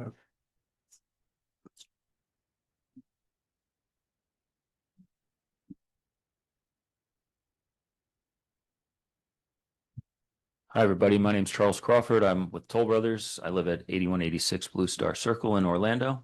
And I just want to confirm that those are installed prices. When we requested the quotes from the contractors, we requested the price to install one of the canopy trees. Thank you. They are installed.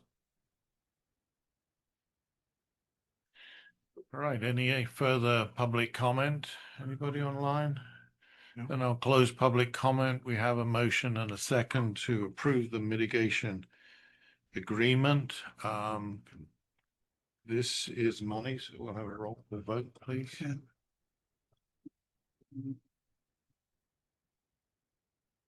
Mayor Pro Tem Eberline? Nay, and the reason I say nay is for the same reason I was against this in the first place. It's because they eliminated all the trees that were going to be between the road and the sidewalk. So my vote is nay. Counselor Arnold? Yes. Counselor Lanneman? Yes. Counselor Miles? Yes. Mayor Wells? Yes, Motion passes. thank you. I guess Mr. Crawford will stay around for the next one, which is the consideration and approval of the Lake Hills PUD irrigation service agreement. Is that with you as well? Are you covering this, April? No, sir, I apologize. I'm not involved with this one. So it's down to you, town manager. You could ask Heather that same I was question. gonna say Heather, if Heather wants to. Yeah, I prepared this one. Okay. Oh. This is an agreement that's based off of, let me get the actual language, the utility services agreement that was entered into between the town and HR Lake Hills LLC in 2025. And in that agreement, it expressly provided that the town was going to reasonably cooperate with the developer to allow the developer to provide for its own irrigation supply. And there was some language about creating another entity for the irrigation in that agreement. Because of the fact that the town doesn't provide reclaimed water service or any other types of irrigation services at this time. And so this agreement is what we came up with for between the town and the developer and the authority that the developer is going to create. Miss Heather, this morning when I was talking to the town manager, he found, which I'm having difficulty finding it now, there was a paragraph within the agreement that had requirements of things for them to do, one of which was that they were to handle all regulation, which in my estimation would include rate regulation by the Florida Public Service Commission, as is required for water and sewer type utilities. And the wording that you had in that paragraph was not quite as crystal clear as I was looking. Can you remember, Sean? Where they That was second page, item number 3. It talks about the purpose and requirements of the authority. The authority is hereby designated as the primary entity responsible for providing non-potable irrigation services to the project. Authority shall, at its sole cost and expense, be responsible for all aspects of the irrigation system, including without limitation, its design, permitting, construction, installation, ownership, operation, maintenance, repair, replacement, and management.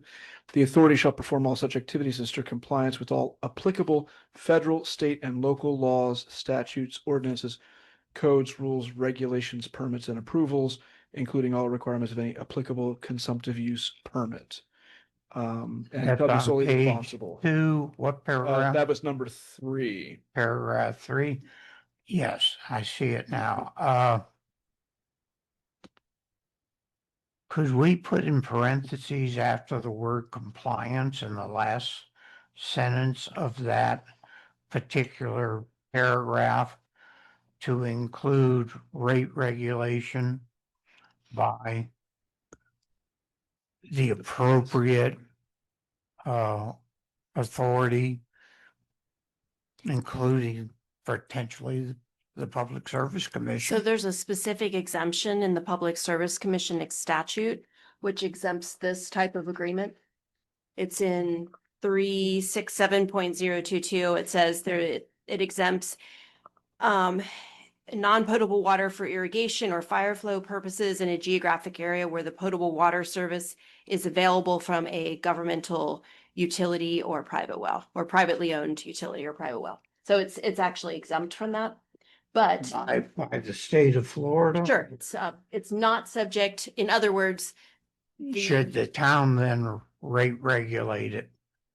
Well, I think you're saying the town can't because. Well, the Public Service Commission can't, but I don't know why the town would want to regulate the rate of the authority when it's part of the HOA and the developers. So they don't hose their customers because they have a monopoly?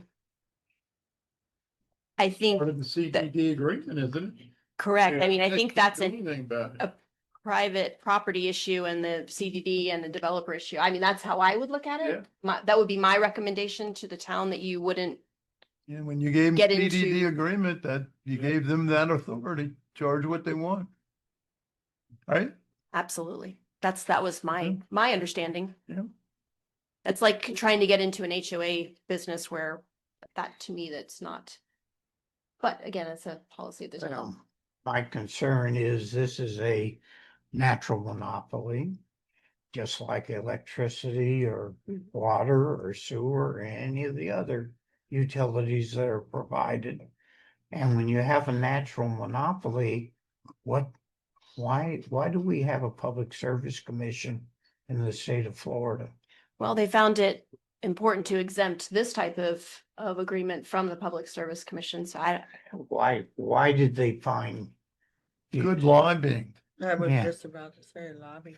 Could it have been Mostly- lobbied by? And Florida have a lot of industry CDD. itself? Yep. Well, no, typically, water and wastewater for a public utility, I'm sorry, for a municipal utility is not regulated. That's correct, but for a private one, which is what we're talking about in this case, they are rate regulated. Not under the statute. They're exempt.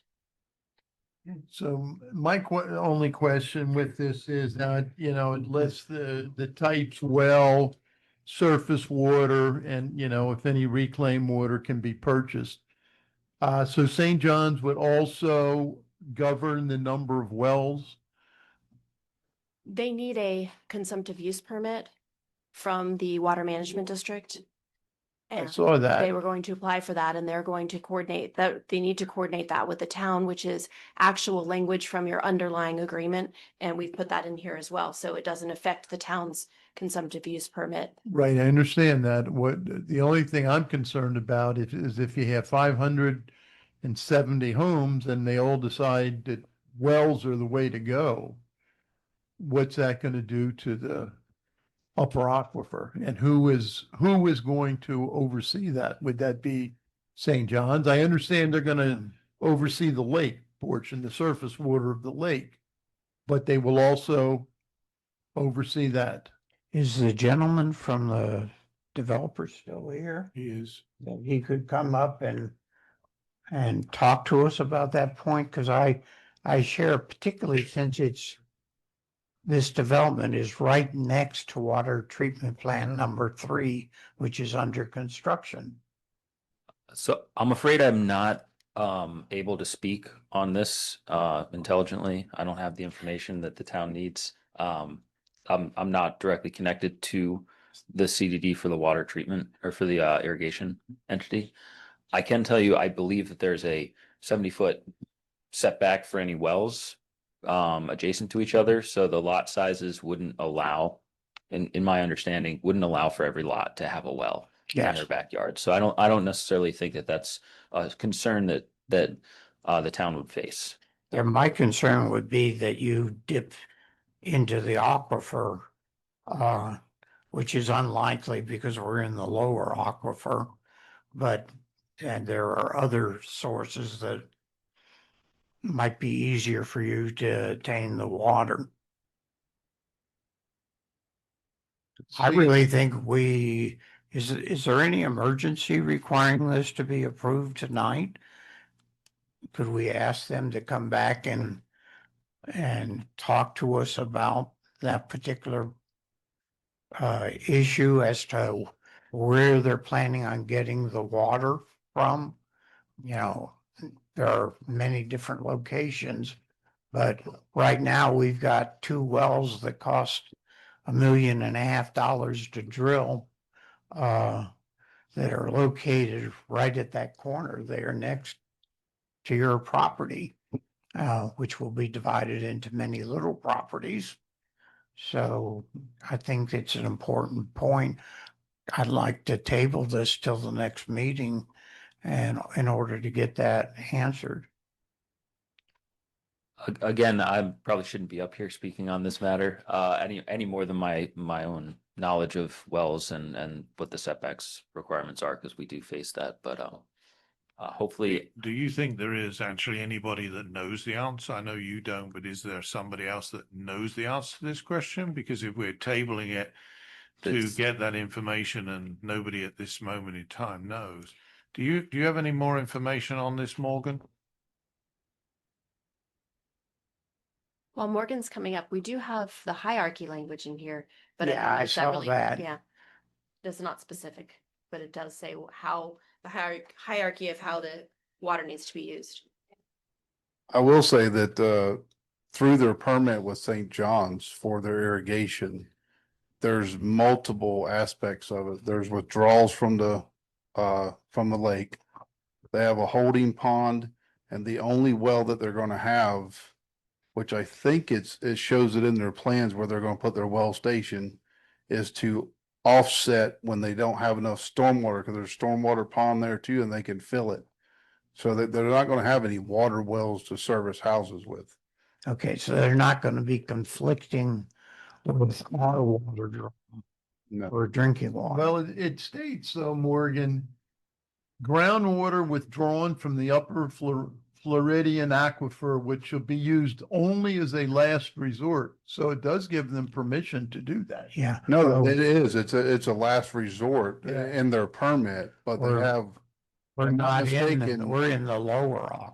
We're in the lower. I'm not worried about that. I'm just worried of anything that, environmentally, because I just don't see them being able to get enough water But they would still have to go through DEP, wouldn't they, to actually They- get they'd have- permission? And that's my question. They would have to have well, even to get a water well, they'd have to have a permit through St. John's, a permit through DEP. Right. And they're not gonna let them drill a well to, especially when they're inside our ISBA. They're not gonna let them drill a well to get water to service houses with, when we're already providing them water for the houses.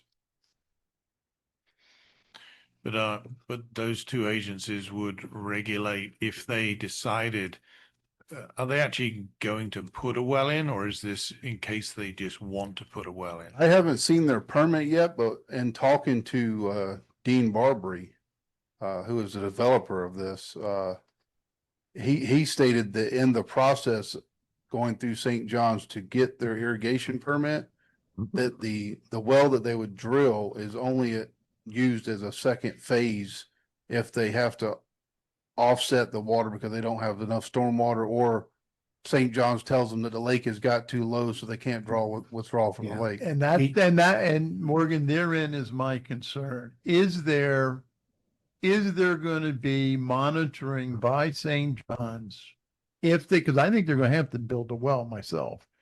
Will there be monitoring by St. John's the amount of water they take out of that well? I'm sure, because they're going to have some of CUP for it. So just like they monitor us and tell us what our withdrawals are for daily withdrawals and the year withdrawals. And that, the well that you were talking about, you said they're talking about one well. Locationally, is it far enough away from where our two wells are located? Oh, it's way down close to the lake. Okay. So it's a good bit of distance from our wells. And we also have Jeff Reeder online who would like to Yeah, say he can something on comment this topic as probably well. better than me. Mr. Reeder, did you want to go ahead? Yeah, Jeff Reeder, Reeder Communities, 5850 TG Lee Boulevard, Orlando, Florida. Just hearing some of the comments, yes, essentially the monitoring will go on through St. John's Water Management District, and it's a modification of the existing consumptive use permit that was in place when the land was used for agricultural purposes. So it's a modification of those water rights. And to the point that was made prior, the hierarchy of the usage of the water is essentially it's a stormwater usage. So the water that's collected and harvested in the stormwater ponds first. And then ultimately there's a well that is essentially a recharge well that is being drilled.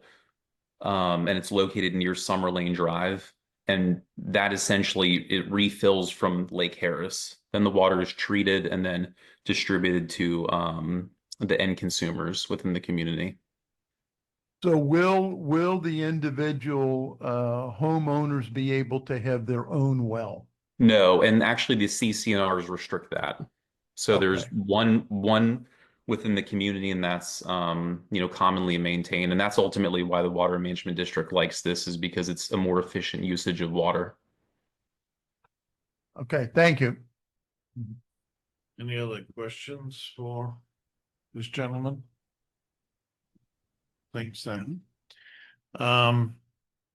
So let me open this up for public comment. Anybody wishes to speak on this particular item? Nobody else online, Sean? Then I'll close public comment, bring it back to council. Would anybody like to make a motion to approve the irrigation service agreement for Lake Hills? I make motion. I make a motion to approve I'm just pulling up the resolution number, I'm sorry. What is? It's just- Agreement. it's just a Agreement, service agreement. sorry. Make a motion to, okay, here, this is what I'm looking for. To make a motion to approve the irrigation service agreement for Lake Hills Plan Unit Development. That's it. Do I have a second? Second. Mr. Arnold, this is an agreement, so we'll have a roll call vote, please.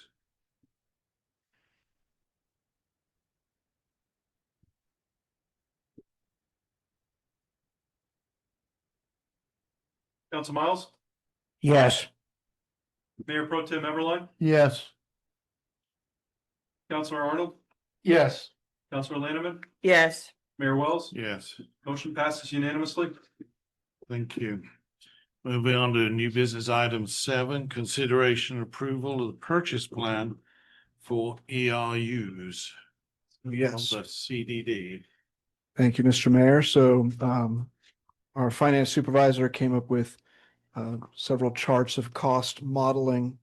But the long and short of it is, if you are looking at something as short as a 24-month payment plan, you are looking at a monthly repayment of approximately $246 per month. It is staff recommendation to acquire all remaining ERUs. Currently, that stands at 49.3. One of them was used for a home down near the wastewater plant. That would effectively utilize all of the line of credit. Did you say 39 or 40? 49.3. 49.3. Correct.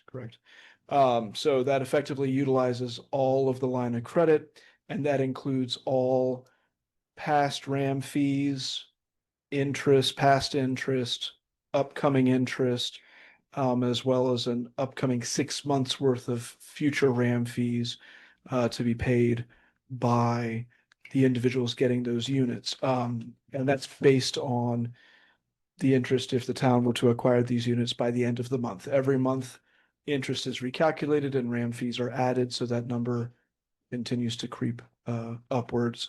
And the CDD has been talking about increasing the cost per ERU from $5,250 to $6,250, which they are likely to consider implementing at their next quarterly meeting, which would be in September. So that would be beneficial to the town to lock in the total price at around 250,000 rather than adding another 50,000 on top of that. Okay, and is it also your proposal that we require mandatory hookup? I think that's necessary, and I know the town attorney, there are a lot of moving pieces on the timeline and the legality of this. So I know Heather can walk us through what that actually looks like, but presuming council approval, I would love to be sending these letters out on July 1st to get that timeline started. So if we approve this, then we're approving mandatory hookup. I mean, That's what I hear you saying. That's what I just asked. so we are looking immediately at the acquisition of the EOs. I understand but part and that. parcel of that, there would be a discussion But as well as to how to. so if we approve purchasing this, that's not approving mandatory. There will be a separate discussion. That's what I'm asking. Well, you could either include it or exclude it as a condition of the acquisition of these units. I think without the mandatory acquisition, we'd be looking at 290,000. Yeah. We'd be looking at 290,000 without any way of getting the cost back on that. I just wanted to add one thing, just doing the calculation, because obviously you've got 27 ERUs, 35 and 49. The 49 one exceeds the amount of money in the line of credit by 40,000. The break-even point on that to end that at 250,000, which is the money that is available without us having to find other monies, is right around 42 units. So we would have the 27 for the built-out parcels with then a 15 ERUs more than that if you wanted to stick it at 250 and not go the full 290. Yeah, but he also had some assumptions on the amount of time that we would be paying the RAM fees, which took us from the 258 to the 290. And I asked the town manager this morning where the extra 8,000 to do the initial acquisition would take 258. Is that not correct?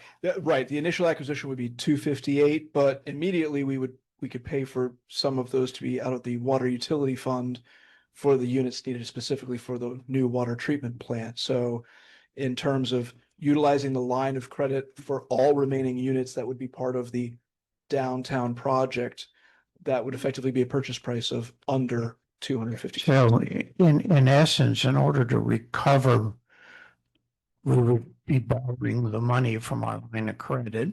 In order to recover and pay our line of credit back, if we approve this, we almost have to have a mandatory hookup. I would say so. Has this been discussed by any of the residents or commercial buildings that would be? I think in prior meetings when we were talking about it, I don't know about individually, but it's certainly been discussed in council before. I know that we talked about it. No, I think there's been some others because from recollection, Tina Sinclair, who has 6 of these, she was on Yep. line. So there has been some. Mr. Smith is here in the audience as well. We've talked to some of the businesses also that are excited to be hooking up.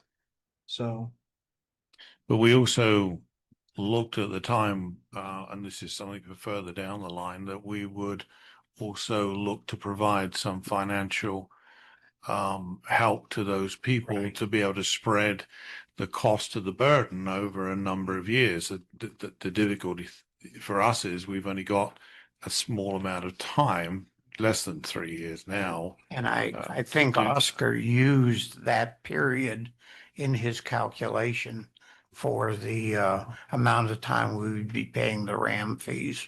Yeah, I'm not so much concerned about that because we're going to have revenue streams in that, and also with inside of where we're at with our own water side, we're going to be able to pay that out of the water fund. I'm not concerned about that so much, but I am concerned that we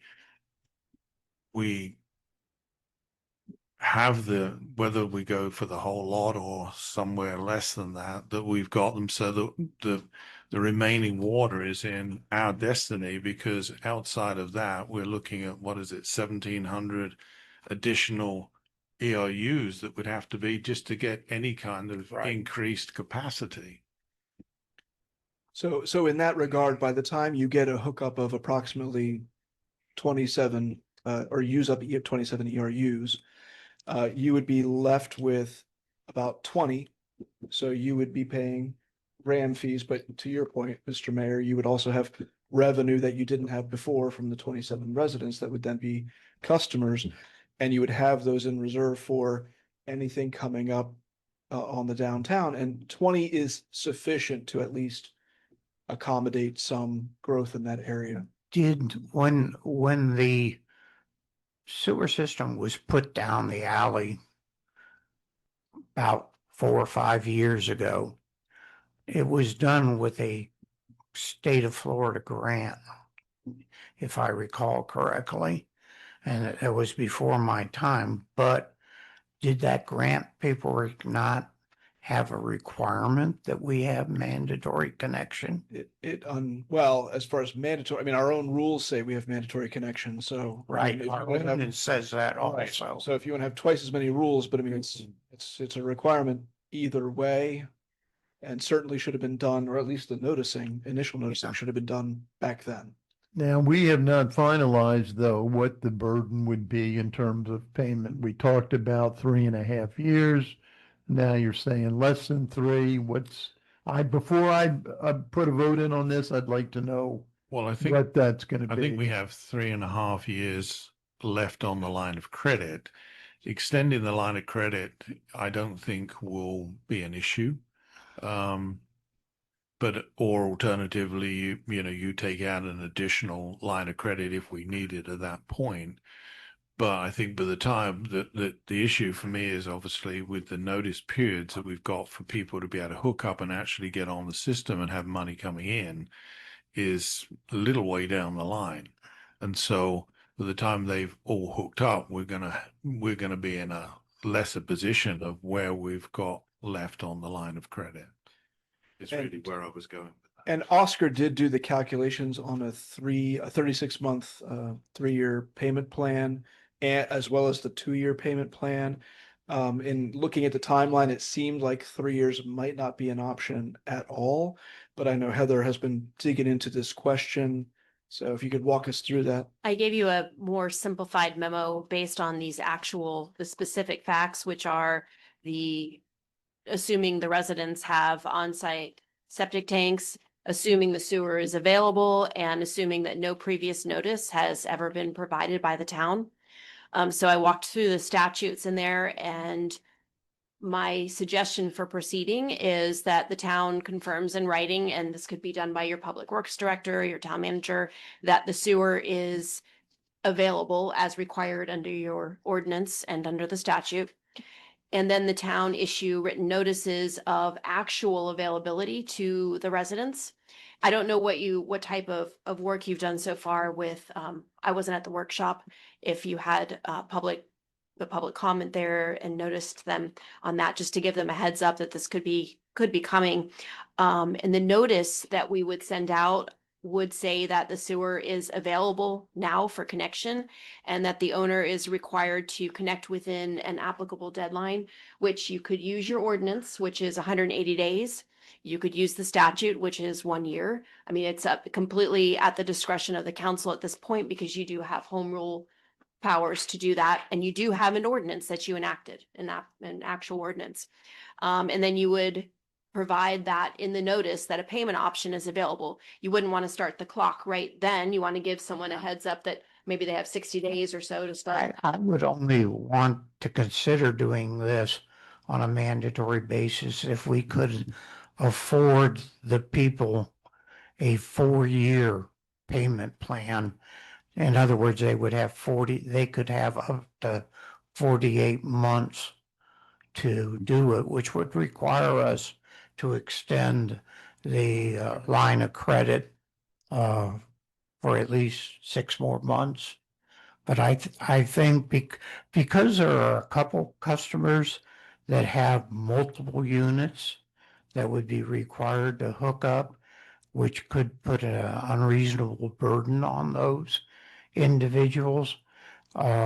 If we spread it over a 4-year period, he had it a 3-year period, it was 200 and less than 250 a month, right? So that was the 2-year period, because he wasn't sure if he had 3 years, so he didn't include that in the end, pending some of Heather's further research.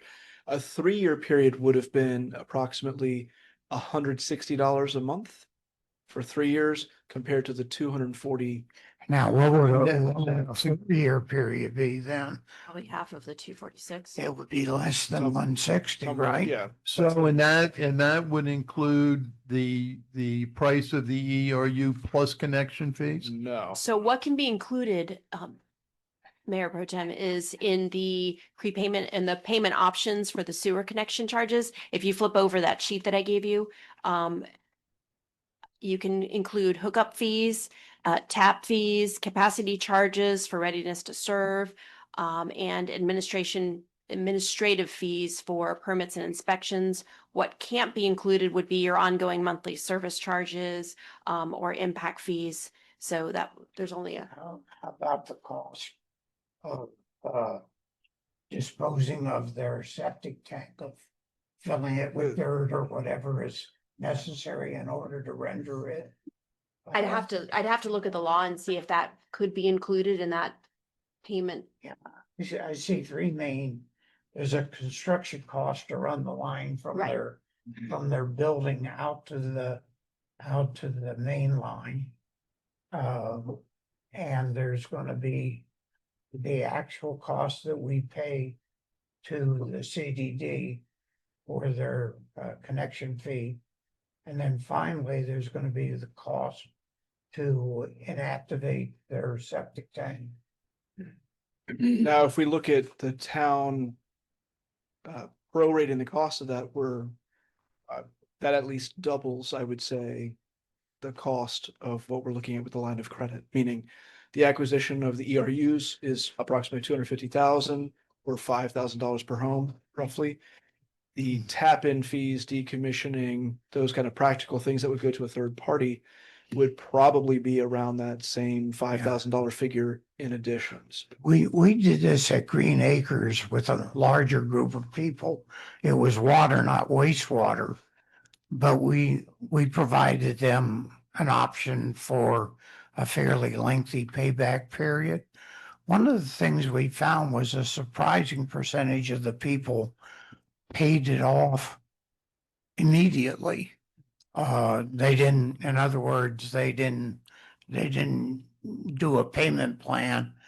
And another thing that happened is by putting that in, it encouraged development of the vacant lots that were in that area. And it caused the area to kind of grow, to generate revenue for the utility and do all those things. And we had borrowed the money for a period of 10 years, and we paid it off in full in 5 years. And we were still collecting money from some of the people downstream. It was a very interesting thing. Now, I'm not sure, this is only a tenth of the size of that assessment district. We had about 450 houses as opposed to 45 to 50. But it worked out quite well for the citizens who were getting black water when they turned on their taps to get city water, basically.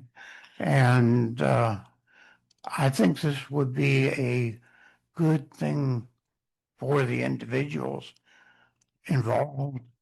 And if we could make the price of it reasonable enough that they could do it over time, if necessary, for the individual person, I think it would be a plus for everybody, a win-win for everybody.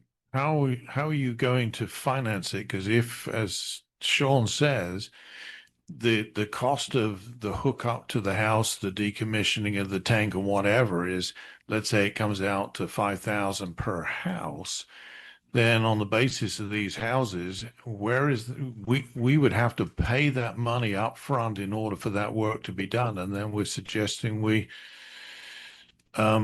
finance that over a period of time. So where do we get the money from initially so that we can even offer the financing option to them? Are we talking about taking out a further line of credit?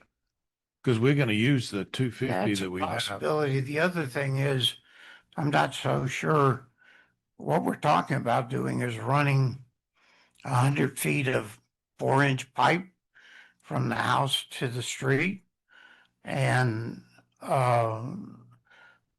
putting dirt into pumping out the septic tanks and filling them up with dirt. That's going to cost $5,000. I think between the pumping and filling, decommissioning of the septic tank, the putting in of the pipe, the tapping into the sewer line. I mean, I've heard different price. I've heard Yeah, from that 3 to makes more 7, sense. but I mean, I don't think 5 is a. I think 5 think is way five- out on the outside. No, I think that 5 actually is a conservative figure because what I looked at the last time to decommission a septic tank here in the state of Florida, the average pricing starts at 1,500 to 4,000. You can look it up. And the law does say that once the house is, or the property is hooked up to the sewer, they have 90 days to To abandon the septic. decommission. Yes. It'd be a big hit on, Yeah, that's it's what the gonna law be a does. big hit on some people. That's why I would, Can I we would feel better find- people, this had been discussed with people. We're not talking about that many. We had a workshop on June the 2nd. Well, but People, some of the people showed Some up did, for it. yeah. I think we should ask I think that it would. the Public Works Director to find out what the cost would be to hook up one property and abandon one septic tank. I mean, the whole thing is, I'm Get that from a I'm couple for of buying vendors. these.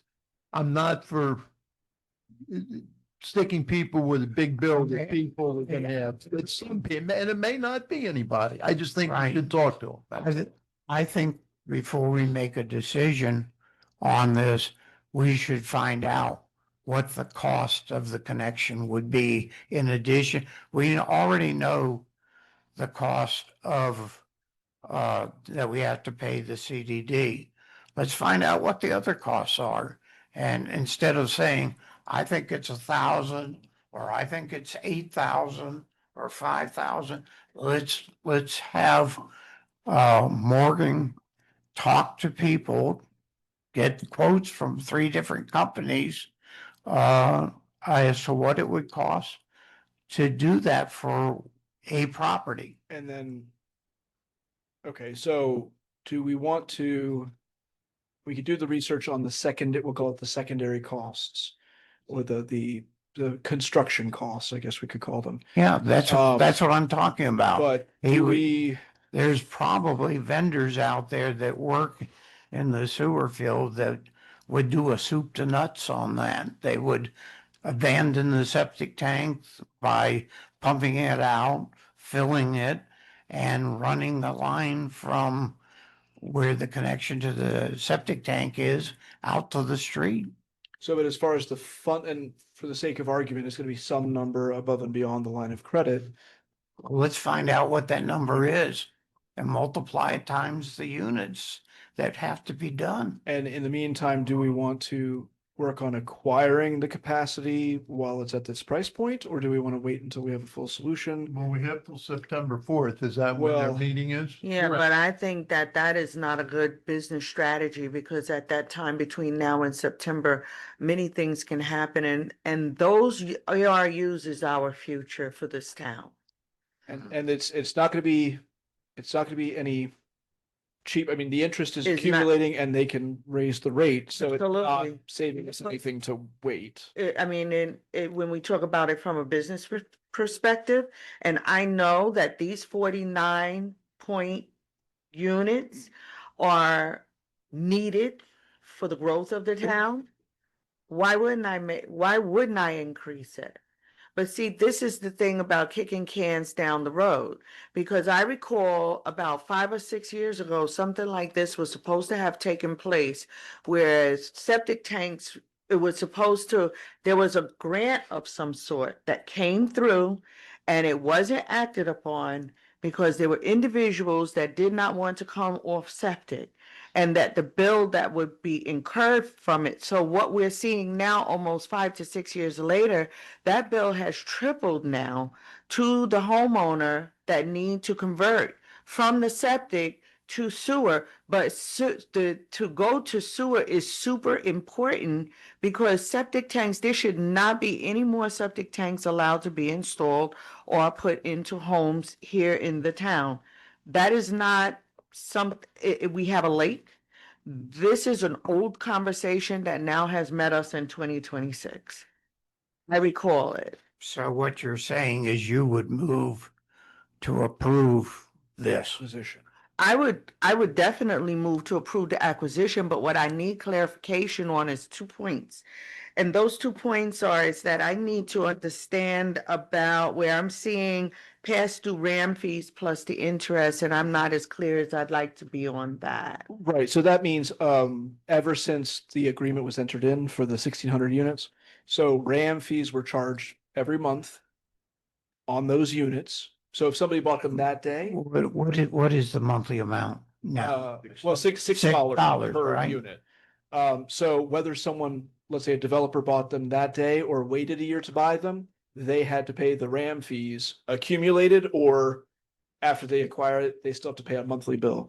On top of that, there's interest as being charged by the CDD on the RAM fees that is also accumulated since February of last year. So Do the RAM fees stop when the SEAC fees are paid? no, so that's a good question. The RAM fees continue until there is a conversion. So you have to pay the $6 for holding the unit until that unit becomes an active wastewater customer. Gotcha. And then they're paying $30. That $6 Got it. becomes $30 to the CDD and $22 to the town. So you want to convert those to live wastewater usages as soon as you can to Got reduce the it. liability. Sorry, Renee, go ahead. No, go ahead. But before did you you go have any the- further, can I just get a motion to extend the meeting for 45 minutes? Because I think we're, 30 minutes. Is well, that I don't think okay? we're going to get it done. You can do 30 minutes and we can do it again. Move that we extend the meeting till 9:15. second? All in favor, say aye. Aye. Do we have a? So move that we take a 5-minute break. Right now? Can we not finish this item and then take a break? Can you hold it for that long? Let's finish this item. I and then just have a take- quick, do we have a total count of how many of the 49? How many will commercial businesses, the hairdressers, the pancake house, the upholsterer, the lawyer? How many of those? 7. Yes. How many of those will be out of the I'd have to 49? Pull up the previous staff report, but I want to say out of the 27 units, Not counting the apartments. well, I was gonna say the 2 apartments count for 7 between them. I could pull that up during The the. break, but I pancake wanna house say- is over 9, right? And Well, what's Dr. That's what we- Clark's? they're already taken care of. Oh, so those don't enter in these at all? I'm gonna say it was not counting the 2 multifamilies, that would be 20 left after those 7 are removed. I want to say it was 11 and 9, maybe 11 on the businesses and 9 on the houses. I can confirm that. Yeah, during the break. About 20. But it was about half and half. Yeah. So. So I have another clarification. Now, from what I'm understanding, there's 250,000 that is in the line of credit. Mhm. And if we were to buy all of these units, that mean that we would be 40,000 short? No, well, you're. Initially, we'd be 8,000 short, but over time, yes. It became 40,000. See, and if we From the numbers that were in our agenda The package. numbers he had, it showed we were gonna be short. So. Yeah, we'd be short 8,000 at the 8,000. beginning. That's And the then purchase over- price of the SEAC. Right. There And was then- also, It's 290,000 that Renee is referring to. well, okay, there would also be another 5,000 of past due RAM fees and interest that we would need to pay as well. But when Renee is looking at this, she's looking at one of the attachments where it says scenario comparison ERU purchase options. And if you did the full purchase, there's the ERU purchase cost. There's the line of credit interest over a period of Oh, the I see. life of the loan, Third line as down, well as Renee. accumulated RAM fees and held Mhm. RAM fees and all that. So by the end of the loan being paid Yeah. off, I got it. it would have been a 290,000 Do utilization. you get that, Renee? It's- Yeah, I say it's in the Okay. third line down of the 8,000. And all of that would So- be billed out to the. Right, Yeah. that's. So where would yeah. where would the additional money come from? So the additional money, so you're looking at the 258,000 to acquire plus. But if we only have 250,000, that means that's where that 8,825. I would use the.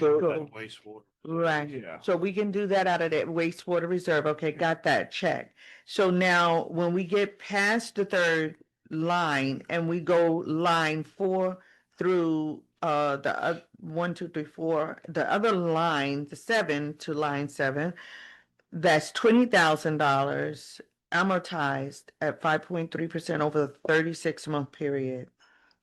So I just want to make sure and understand.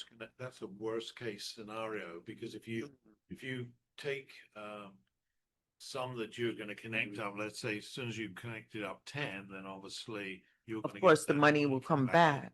Unless, of course, we're But it financing. won't come back as rapidly because if the person is on a payment plan, It's true too. that money will not come back as rapidly either. So we have to look at it from that perspective. But we also need to look at it to say, how are we gonna finance that finance? Exactly. And that's part of this. Oscar did the worst case scenario. So if you dragged out the life of the line of credit to the maximum and everyone was on a payment plan and you did we'll call it the worst case scenario, that's your maximal cost, which is what Oscar had to use that final number to go back and say, well, if the total maximum cost is this 290, then what would the maximum monthly cost be so that we're recouping all of the interest and RAM fees and all of that kind of thing.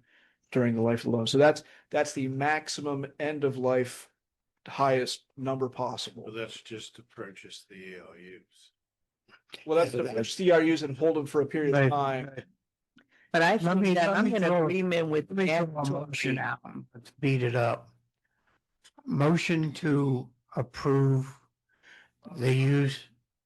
Hang on. Well, you can do motion. Just remind you that I'm the presiding officer and I'll take public comment when I'm ready to take it. Thank you very much. Motion to approve the acquisition of the 49.3 unit utilizing our line of credit plus money from the wastewater fund to handle, I think, the 2 ERUs that are needed for the new water plant, Water utility fund for that. the wastewater fund, of which we have 43,000 plus in. In the waste. Okay. Do that. And that we provide a option for people to cover not only their cost that goes to the CDD, But the construction cost. but also the cost of abandoning their septic tank and tapping into the main line and running the line to the point that it needs to go into the So building. can I, as a point of clarification to your motion? We have the acquisition, we have a framework for that. For the secondary aspect where we're going out getting prices, we're still gonna have to come back to council to show the Yes, you results of the will. research and the timeline and what the secondary funding sources would be in that scenario. So, I mean, staff could just we could do that without Yes. the motion per se, but effectively the motion that you're looking, the action you're looking at tonight. Well, I want you to start the process of acquiring the ERUs while you're doing that other part, because the next step is to figure out what we can offer the people in the way of a payment plan. And like I said, I'm only one of the 5 of us. I think we need to give them at least 4 years. And we can certainly do that. I was gonna say, we can't send these notices to even begin this clock until we have figured out the timeline, the cost, inclusive of construction or not. So, but I think acquiring, to Councilor Lehman's point, I think acquiring the capacity in the meantime is a wise decision. And staff can work on all of these other elements in the meantime, if that's the consensus from the council. I think that's where we need to go. We need a motion and second and a vote to purchase the ERUs, and everything else in addition to that is up for future analysis and discussion, but not as part of the motion. We need to either decide we're going to buy them or we're not. Okay, let's make a motion to Yeah. buy them. I think that we should definitely make the motion, you have made that motion to purchase them. But here's the question I need clarification is what is the cost? I know I'm looking at the worst case scenario of 290,000, but I also want like I need to, So I'm day- not clear. Day one, Mhm. the check that you were gonna cut to the CDD, it's gonna be 258,825 for the 49.3 units. Okay, and the 8,000, the $8,825 that is needed will come from the water fund? Or the wastewater. Or the fund, wastewater we can fund. Use it towards the water plant. It'll come from the line of credit and Oh, the wastewater fund. The difference would be coming from the wastewater fund for that extra 8,000 and change. Do we have to max out the line of I think credit? what Renee is more looking at is that, 'Cause supposing we buy them all and we don't connect up anybody, Then you're liable for the interest and the RAM fees ongoing. which is probably going to be about $8,000 a month. Now, from recollection, I'd have to look at it, but if you look at the finance report, my belief is that with the $22 as it is at the moment that we have in from those people who are on the wastewater system, which is obviously Venetia, the townhomes, and also Talashay, I think is about 12,000. So unless we have another use for that money, that would cover you for paying that back so that we would not default on the line of credit. Everything else that goes on from that would then would mitigate that situation. Yeah. So See, so my concern is that we have 12,000 and let's say we pay the first month, which is the 8,000. Just the first month isn't 8,000, it's like 300. well, It's $300 $50 300 in yeah. RAM fees Right. And you and talk about paying the actual repayment of the And two the- hundred and 58,000. Okay, that's different. There's an interest cost also on, correct. Right, but that's So- all He was asking about included. fees for the RAM fees. That's all included in that 290. the 290,000 includes all those expenses. So if you take 290,000 and what's the line of credit we have? Is it 3 years or 3.5 years? It's 3.5 years. Okay, so 3642, is that, am I right? So if you take 290 and divide it by 42, it's 6,900, and that is easily covered by the amount that's coming into the wastewater fund from the 3 subdivisions, is So- my understanding. But on a 36-month amortization of utilizing the line of credit for us to pay back the full use of that funding on a monthly payment, that would be $7,526. That's the figure that I I'm think thinking. the financing of this whole thing should be run through the wastewater Absolutely. utility fund. Yes, correct. So that the system is paying for the system. Yes. Okay, so, and then I do believe that we need to have a mechanism in place. Maybe that's another conversation on the mandatory portion of hookup. Well, and that would come with this letter that we can't send until we've determined a timeline for repayment and an amount to be repaid, which is dependent on not just the SEAC fee, which we have fixed, but these other construction fees that we'll research. So we will bring in the month of July, we will bring forward a plan to get council approval for so that we would be able to send these letters out ASAP and start that clock. Could ticking. you attach a copy of the draft letter as one of the deliverables to us? Sure. I mean, it have a lot of blanks. It'll say, you Yeah. have this many months to repay this amount of money based, but. But yes, that we would can be have helpful. The draft and that'll. So that we can legal, approve yeah. the whole Correct. thing at that time. Yeah, Yes. because I'm looking at future, I'm not looking at today.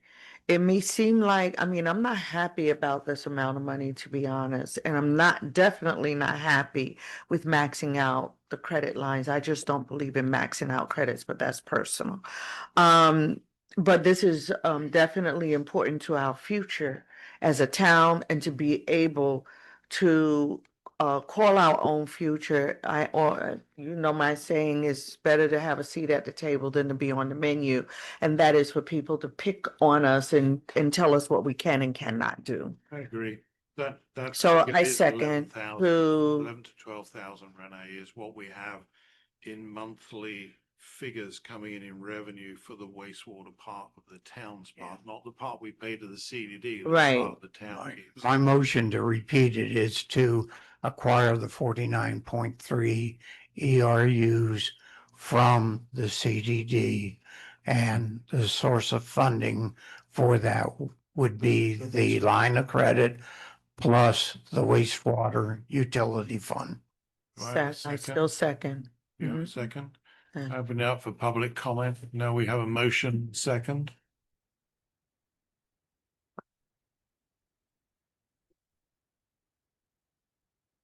Mitzi Maxwell, 803 Camino Real Boulevard. We've reached the time of the evening when it is time for analogies because Counselor Linneman started. There may be many ways up the mountain, but they all lead through people, the residents, the owners, right here. Some of them are in this room and some of them aren't because I don't even know this is going on. So I strongly urge you as a part of making this plan, have a meeting in the library with affected homeowners. Please don't wait for the perfect letter.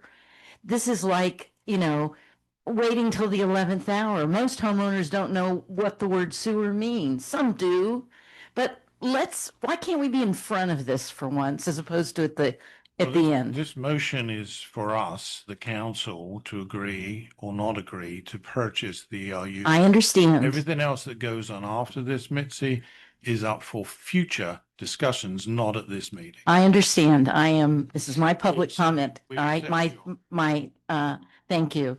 The next thing that I want to say is the last time that I heard about sewer here in this room, we were talking about our friends at Mission Santa Cruz. What's the latest? Because in the last conversation, they were affected by this.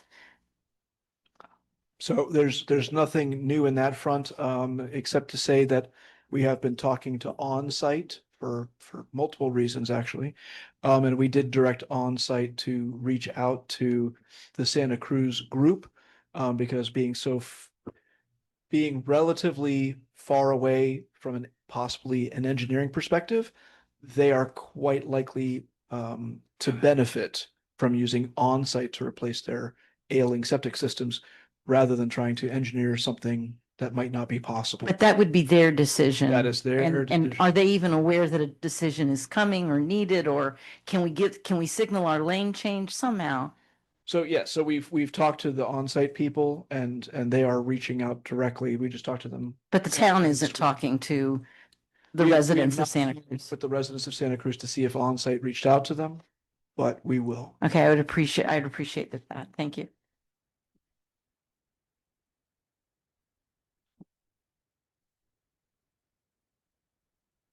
Brad Smith, 120 East Holly Street, Howey-in-the-Hills, Florida. Mr. Mayor, council, town staff, town legal, I would like to apologize for my outburst and the disruption of the conversation going on. I want to speak on two fronts. One is as a citizen of the town, and I'd like to echo some comments made by Secretary Brock a few meetings ago, whereas he said, if we ever want to see any future in this town, if we are obtaining these units, there's no hope for that. And once they're gone, they're gone. So money aside, I think it is very important to obtain these units. So I think you've gone down the right path there. Now, my other hat as a citizen is affected by this somewhat. I have done a fair amount of research on costing for not the unit, but everything else. And I certainly would defer to Morgan, as I'm not an expert. I've done a lot of project work in my life, but I'm not an expert on this. One of my properties in particular would need 80 feet, 78 feet and 8 inches to be exact. And to run an 80-foot line, 4-inch sewer, the range on that comes out from $4,000 to $8,000. So if you want to pull 6 out of the air, just to say the middle. To decommission the septic tank, if you're just going to pull the lid and fill with sand, those estimates come in anywhere from $1,000 to $3,000. If it's tank removal, you're looking at $4,000 to $8,000. So it's a sizable nut, and it's very that everybody on this list knows what they're up against. Because there's probably going to be some people in there that their hair is going to be on fire and not even going to know how to make the ends meet.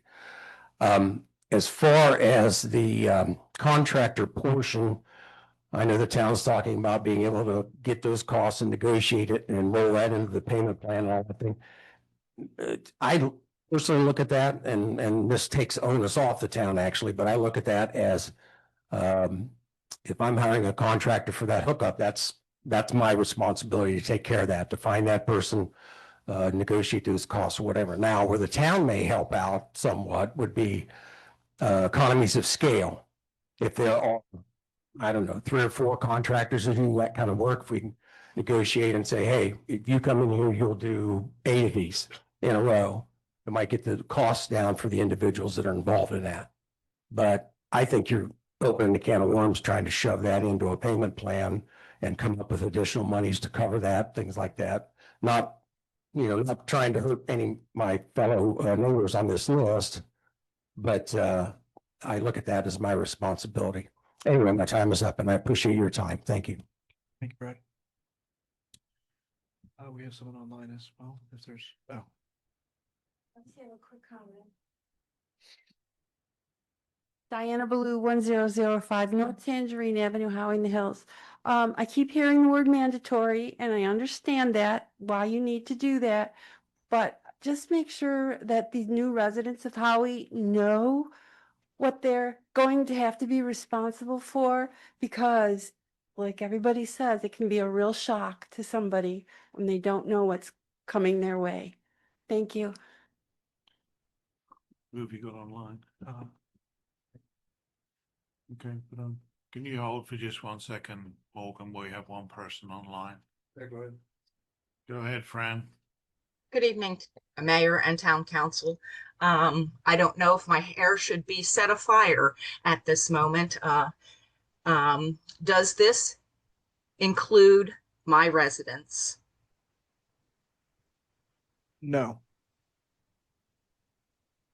Do you want it to? We will have some extra units that you can acquire.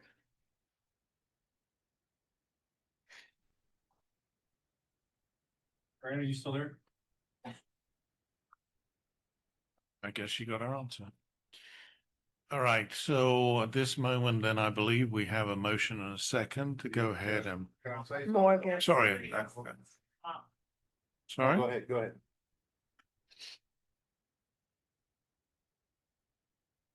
Leslie Manning, 111 East Holly Street, Howey-in-the-Hills.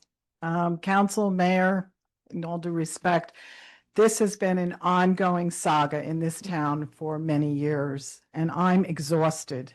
And all I can say to you, I know the discussion tonight is about buying the units. I am for buying the units because I was a business owner in this town. And one of the reasons I sold my business and the property was because I could not expand it due to the nonsense and the uneducated jargon, etc. I could go on and on and on about this grant process that I went through for years, discussing with all the players that were present this council, etc. So what I am saying tonight to you is I agree you should buy it, but please, please, on all of your accounts, notify the residents before you write the letter. Give the residents the benefit of the doubt, educate the residents of what's coming, because I can assure you that just with my neighbors here, and we have been going through this, and we don't want this to happen again in this town, okay? We want to have downtown development, qualitative downtown development, and if you don't buy the units, you're not going to be able to do anything, as Mr. Brock said previously. I know this, I've been through this, so personally, and as a businesswoman. So as far as the other piece of it, as a side note, please do whatever you can to help, as to Mr. Miles' comments, to help the residents, because to some of the residents, this will be a huge financial burden. And it's like, the 9 o'clock hour here. There's many residents that don't know what's going on here, and they are going to be shocked. They really are. And I think you guys really need to be very careful how you go about this, because it could really cause a lot of headaches for everybody sitting at this table. So please be very careful. And also, I just want to reconfirm the rent fee. So after acquiring, everything's hooked up, what is my cost going to be for eternity? Except with, of course, increases. I understand that rates to go up. So currently, sewer is a total of $52 because it's $30 to the CDD and $22 to the town. So that's the wastewater fee that the people in Venezia and Talashe pay. So And the CDD controls those increases as time goes on. They control their piece, which That they will pay them for maintenance. Well, right, because they maintain the plant. Right. The town maintains the collection. Is there any type of statute or exemption, et cetera, that precludes that they can't, how much can they raise our I rate? think something written into the CDD Well, agreement. we talked about the the next increase. 3 years. Right. And that's renegotiated every 3 years? Is that approximately, that's what's going on right now? There's a CPI based That's what I thought. adjustment on an annual basis to the fee that is paid to the CDD. And what, go ahead, I'm We- sorry, we- Mayor. We did not increase, they increased theirs by $4 last year because they hadn't increased it for a number of years. So that was kind of like catch up. So people got away with that for a while, me included. The $22 that the town charges for our portion of that was not increased when they increased their $4. So we withheld that. We did not do that. Timer didn't go off, but I'm sorry. And also too, the other thing I would ask that if, I know there's an inclusion somewhere about 1 year, so the resident, once they're notified, could have up to a year to hook up. 180 days. So it's only 6 months. Yeah. From the time, the date of the letter that they receive? Okay, Yeah. all right. Well, Thank you. we're gonna work once we've got through this, that we've actually, because if we don't buy them, then all of this is irrelevant. Yeah, so we get through this and then we will turn to the other side of it. Thank you. Thank you. we do have Fran Weiler who raised her hand again after she. Yeah. Fran, are you there this time? Oh, here, we have to unmute her. I am. Can you hear me? Yes. Yeah. Did you get the answer to your last question before I didn't hear. I did not hear anything. So I think that Brad Smith is being very conservative in his numbers. I'm looking at a ballpark figure of $10,000 to hook up. And I think the town should buy, if they want to hold it for development, for downtown development of commercial, they should buy these ERUs. But forcing having a mandatory hookup for residents is if you're not requiring it for all residents, you can't force some residents. So I did not hear the answer to the question of, am I included in this? No. You are not on the list of mandatory hookups. Okay. So with that being said, I'm looking at this and you had said 7 units for the apartments. 6 units will be for Village Walk and only 1 unit will be for the other apartment in town. That doesn't seem fair by any stretch of the imagination. That is incorrect. So if you look at the chart, Village Walk is 4.3 units or 4 point something, with the other entity being the remaining number to add up to 7 units. So it's not a full ERU for an apartment. It is a partial ERU, and those were calculated accordingly. So 4 point something and 1 point something? 4 point something and 2 point something. 4 point something and 2 point something. That's up to 7. Got it. Thank you. A number of years ago, before Morgan had the position, Mr. Ernest told Mrs. Griffin and I that we could hook up.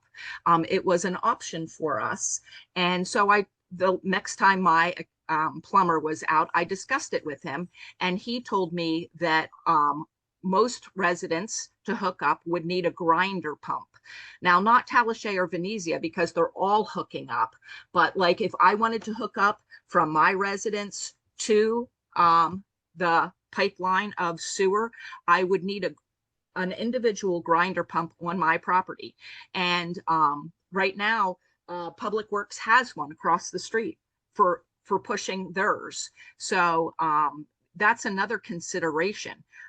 You're talking $10,000 for residents to hook up. That's a huge financial obligation. So thank you very much for allowing me to speak.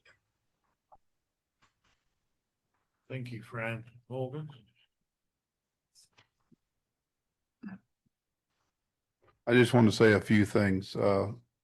First, I think, like I said at the last meeting, the town should buy all of them. We can't control or expand the downtown if we don't have the ERUs to do so. The second thing is, if my hearing ain't the greatest anymore, but if I heard correctly, the council wants me to get quotes on private people's property to abandon their septic tank and to get quotes for plumbers to hook up to our septic? Lay line and tap in. Okay. Best estimates, I think, is what they're looking for, so that we don't have this disparity between here and here, so we get something that's a little. You're still gonna have that disparity. As Brad said, it depends on where your septic tank is in your house, how far that is away from the line, what size septic tank you have, what size drain field you have. So there's multiple variables there. That's just my opinion. I'll do whatever Sean directs me to do. The other thing is, Normally, you don't have to. please let me dispose finish. of Please let me the, finish. Drain field, do you? Never mind.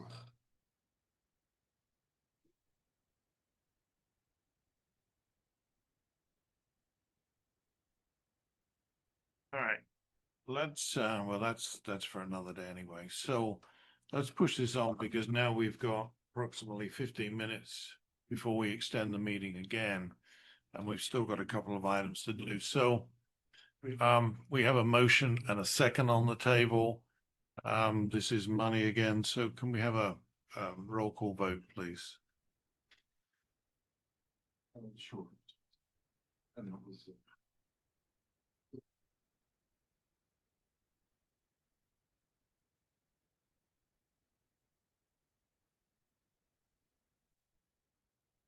Counselor Arnold, Yes. Mayor Pro Tem Everline, I'm gonna say no, until which time we can meet with the residents involved and discuss it with them. And then I will switch. Counselor Lanneman, Yes. Counselor Miles, Yes. Mayor Wells, Yes. motion passes. Thank you. Let's move on to item 8, consideration approval of the police training reimbursement agreement. How about the Councilor 5 Mayor minutes? Wells, you had previously agreed to a 5-minute break. Oh, I'm sorry, I forgot about that. Some of us only have 1 or 2 hour kidneys. Okay, then we'll approve a 5-minute break, and let's keep it at 5 minutes at 9 o'clock to be back here at 9:05.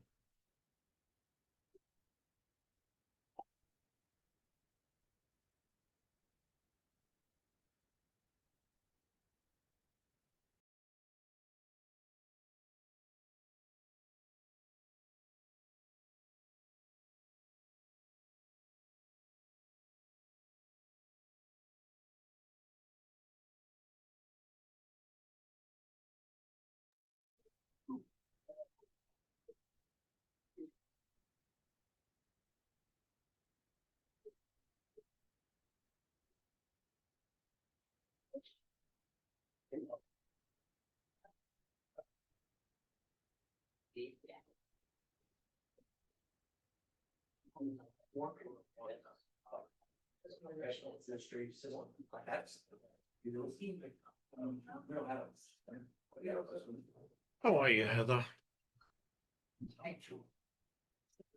I'm sorry to hear. We'll try to. Yeah.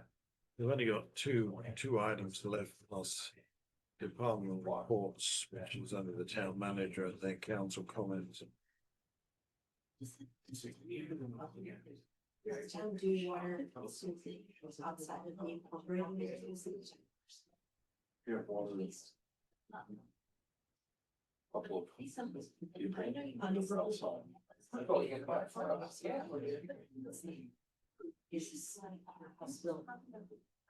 the 803.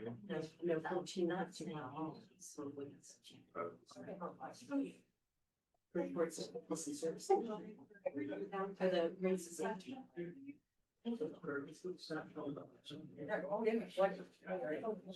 Stand outside. Got 3 minutes. Oh, yeah, that's right. You gotta hold that. Well, I think that was a major problem. No, I mean, you've gotta hold that to, hold them to.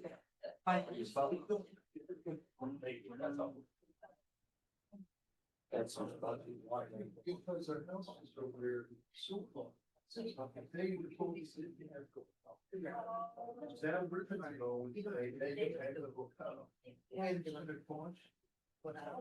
well, it's not pushing 12. I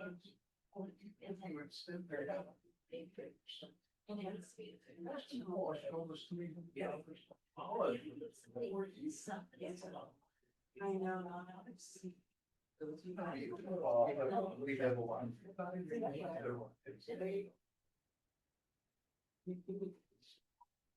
It should have gone out since he's the third time yesterday.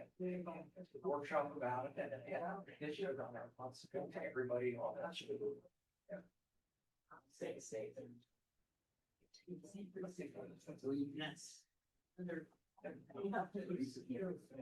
Yes.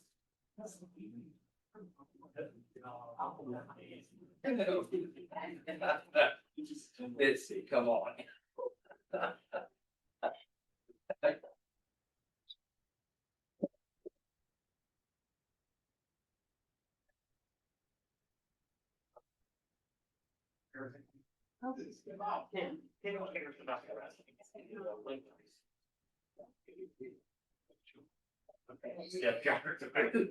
Oh, yeah. It's like.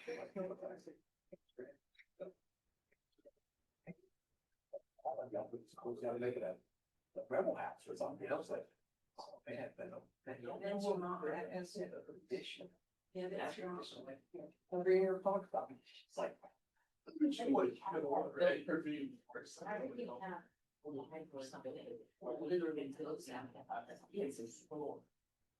Grandfather renovator, it'll, whatever it is. This is.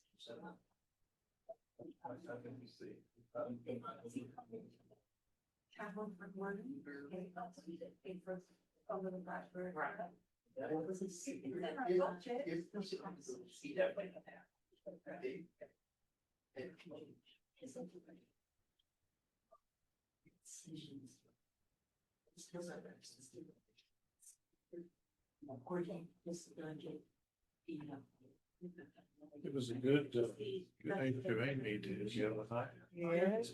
Sent a note to the area for it nicely. Through it was a little long, bit like council meetings really, but and I was trying to get to the vote because I had somewhere else that I needed to be, but that's why I kind of zapped out there. I was wondering, because I saw you and then I didn't see you. I was like. I come out to be it. That's about right. Yes. I thought it was 10 Blaine's still on it. It was a good meeting. It's cool over by.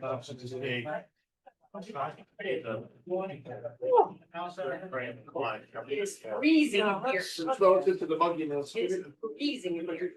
It's rain for bodies and the rain. Go ahead. There we go. Third on. Yes. Because of these circumstances. Oh. It's Tim. There you go. I think he's in that one.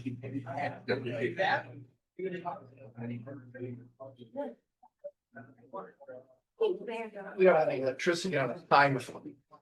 And after 2 hours, 2 foot away and I it's missed. off. Heater thinner.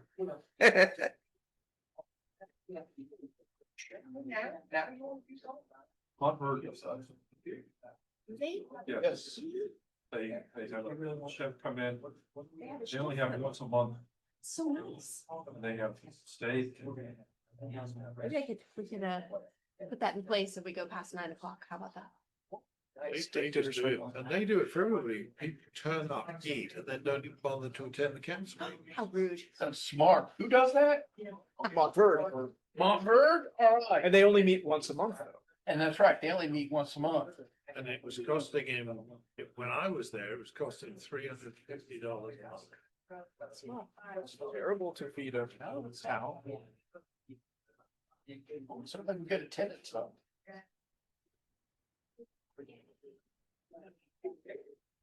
I'd like to bring this meeting back to order at 9:08. Before we get into it, because we've only got to 9:15, can I get a motion to extend the meeting for? 30 Motion to minutes? extend it till 9:45. Do I have a second? Second. All in favor, say aye. Aye. Aye. Motion approved. So consideration and approval of the police training reimbursement agreement stroke policy. So yes, this is from a previous discussion where we were talking about changing the vesting period. Legal was tasked with coming up with a reimbursement agreement / policy, and that is what is proposed to you here this evening. Motion to approve. Second. Open this up for public comment. Anybody online? No? Okay, I'll close public comment and bring it back to council for discussion. We have a motion and a second. I just, out of curiosity, is this going against what your feeling was before? I second it. Doesn't mean I'm gonna vote for it. That's true. He's opening the discussion. I hope you want to know in advance, the answer is, no, I'm not gonna vote. I didn't, I would, that's what, it surprised me. That's why I asked. Any council comment? If not, it's an agreement, so we need a roll call vote, please, John. Okay. All right, let me just, I did one quick question.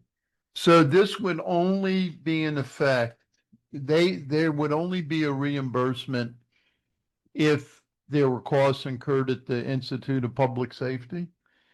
Heather, do you want to go into that, the actual reimbursable elements? Well, if you can do it quickly. Shouldn't have asked him, we shouldn't have. It's what's paid for by the town.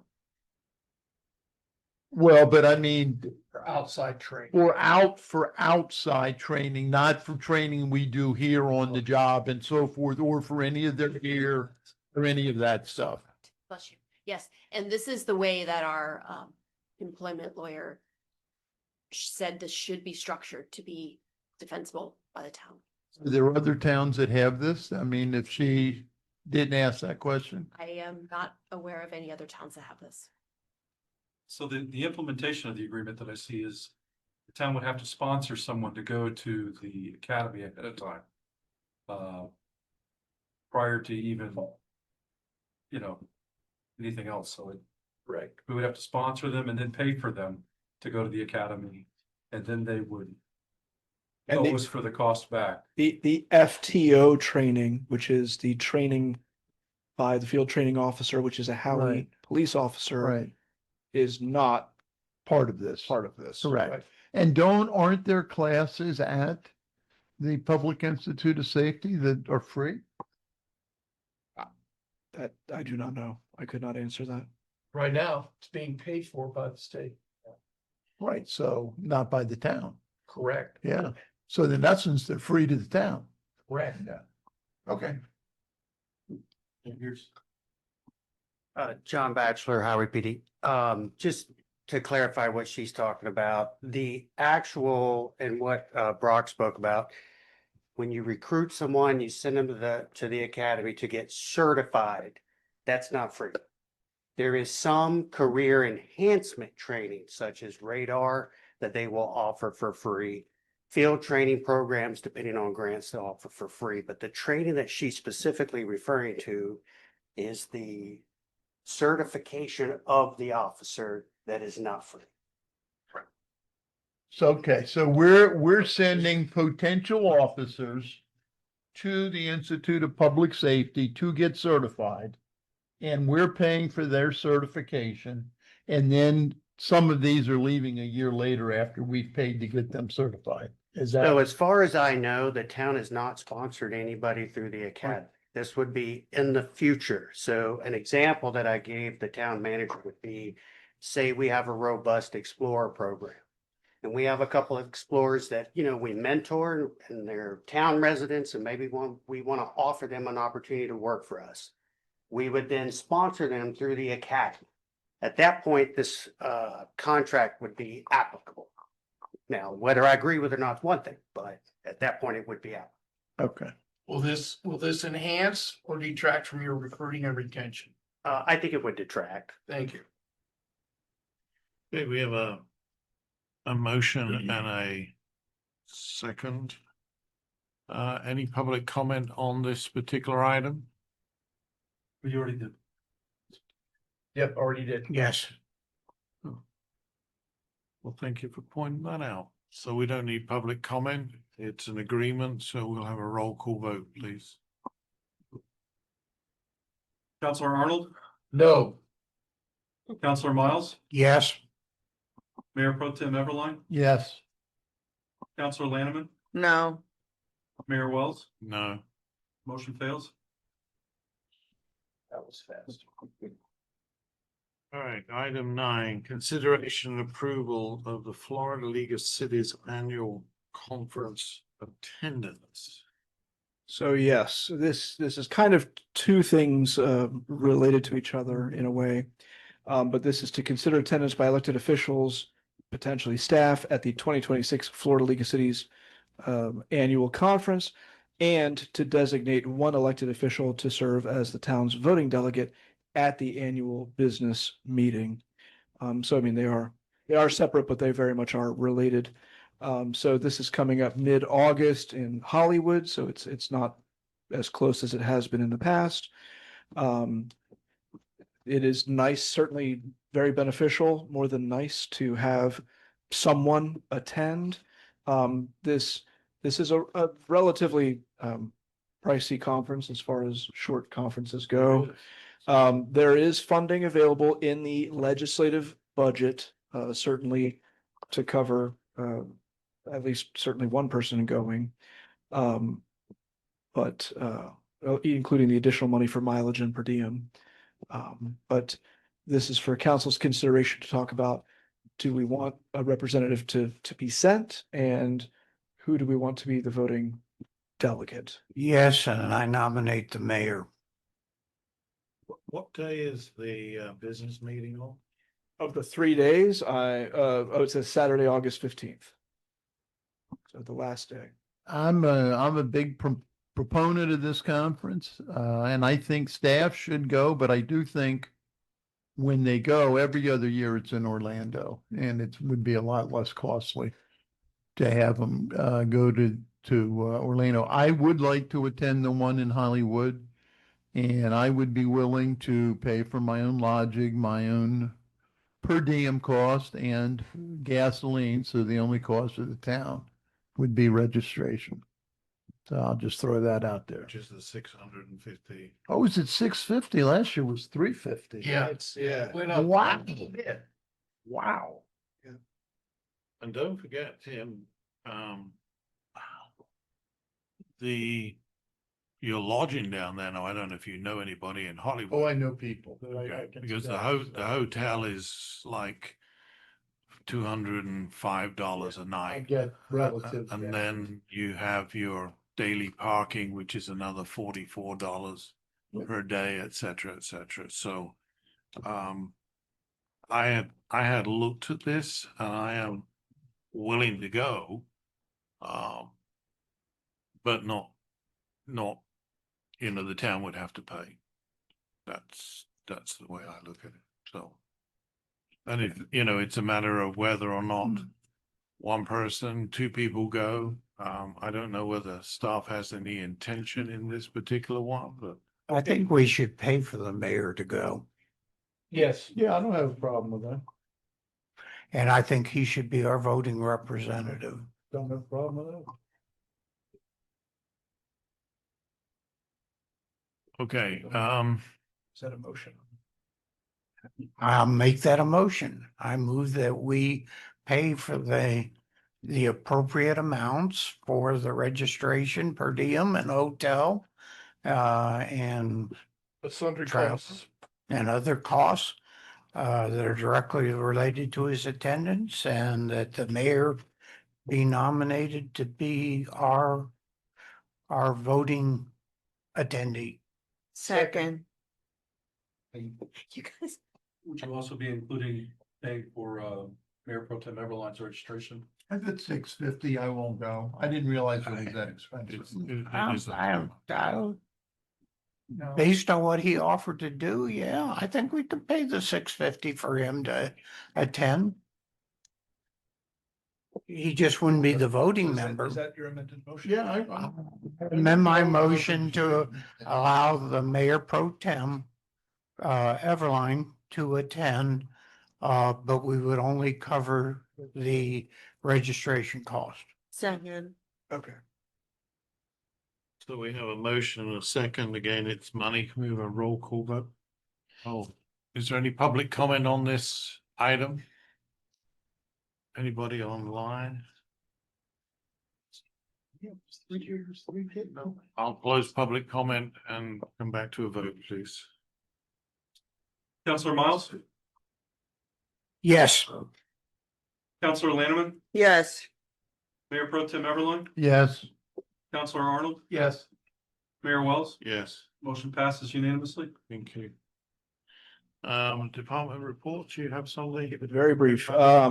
I believe I was able to tell most of you this, but just to clarify, after reviewing the current state appropriations list, the House and Senate had to trim millions, I think hundreds of millions of dollars of projects. We are no longer, the Howey Water Treatment Plant is no longer on the state appropriations list for the governor's consideration for that last 4 million, 3.9 million. That obviously doesn't affect the existing 5.75 that we already have. Just some reminders for upcoming meetings. Obviously, we have our strategic planning workshop that we've talked about, which is tomorrow, Tuesday, June 23rd at 2 p.m. here in Town Hall. 2 to 3:30. Yes, England is playing Ghana at 4. Make it 2 to 2:15. I second that. So for all of you supporting Ghana, we'll definitely be finished in time. I don't ask for much, but it only comes around once every 4 years. Oh, you're a big God fan. And we have our 1 o'clock for each of our budget workshops coming up, which does include lunch. Are you gonna provide lunch tomorrow? No, it's 2 o'clock. 2 o'clock. It's after lunchtime. It's from 2 Even to after 2:15. second lunch. It's 2 to 2:15. We don't have After time. second lunch. We have some bags of chips left over from the last time. So July 7th, we will have our first budget workshop in the afternoon at 1 o'clock. But we also that day in particular have our impact fee workshop from 10 to noon in the morning. So July 7th will be a full day.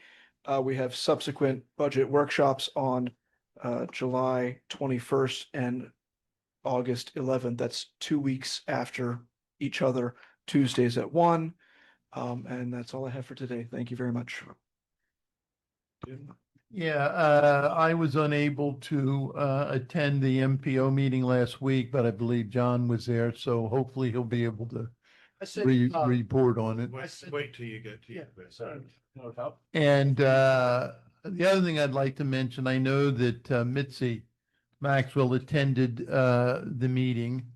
And I asked her today, the MPO has, in addition to the regular board meeting, in the mornings, the day of the board meeting, they have a technical advisory committee meeting and they have a community advisory meeting. And Doris LeMay, who's the administrator of the MPO, has mentioned to me in the past that we could have somebody sit in on those meetings.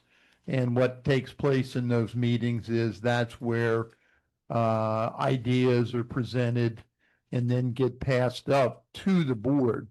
It would involve there's 6 to 8 meetings a year. And those meetings, the advisory board meetings, are only about an hour. So I would like to suggest that we approve Mitzi to attend the community advisory board. And what they do in that meeting is they want to hear from residents of the municipalities what they feel are issues regarding transportation in those municipalities. The Technical Advisory Committee, they like to see more people that are engineering types and, you know. So I'd like to make that recommendation. If there's agreement, all that has to really be done is I would ask Mr. Brock if he could send a letter. That's all they require. So, This is just a citizens advisory. yes, yeah. I don't have an issue with it per se. She has said that she would be willing to do it, so. Okay, thank you. That's Does all I anybody have. else have any negative towards that? Oh, okay. Is that it, Tim? Yep. Councillor Arnold? So, for the MPO, real quick, the only highway project is the pedestrian safety crosswalk. It's not moving fast enough, but the good news is it's being planned. It's been funded and they're waiting to obligate the funds. So at least we should have that about a year from now. I've asked, I did everything up in a set of notes. I asked the town manager, can we set up a link on the town website to show the MPO's transportation improvement plan? And the only advantage of doing that is it will put out there all the construction projects that they're working on, i.e.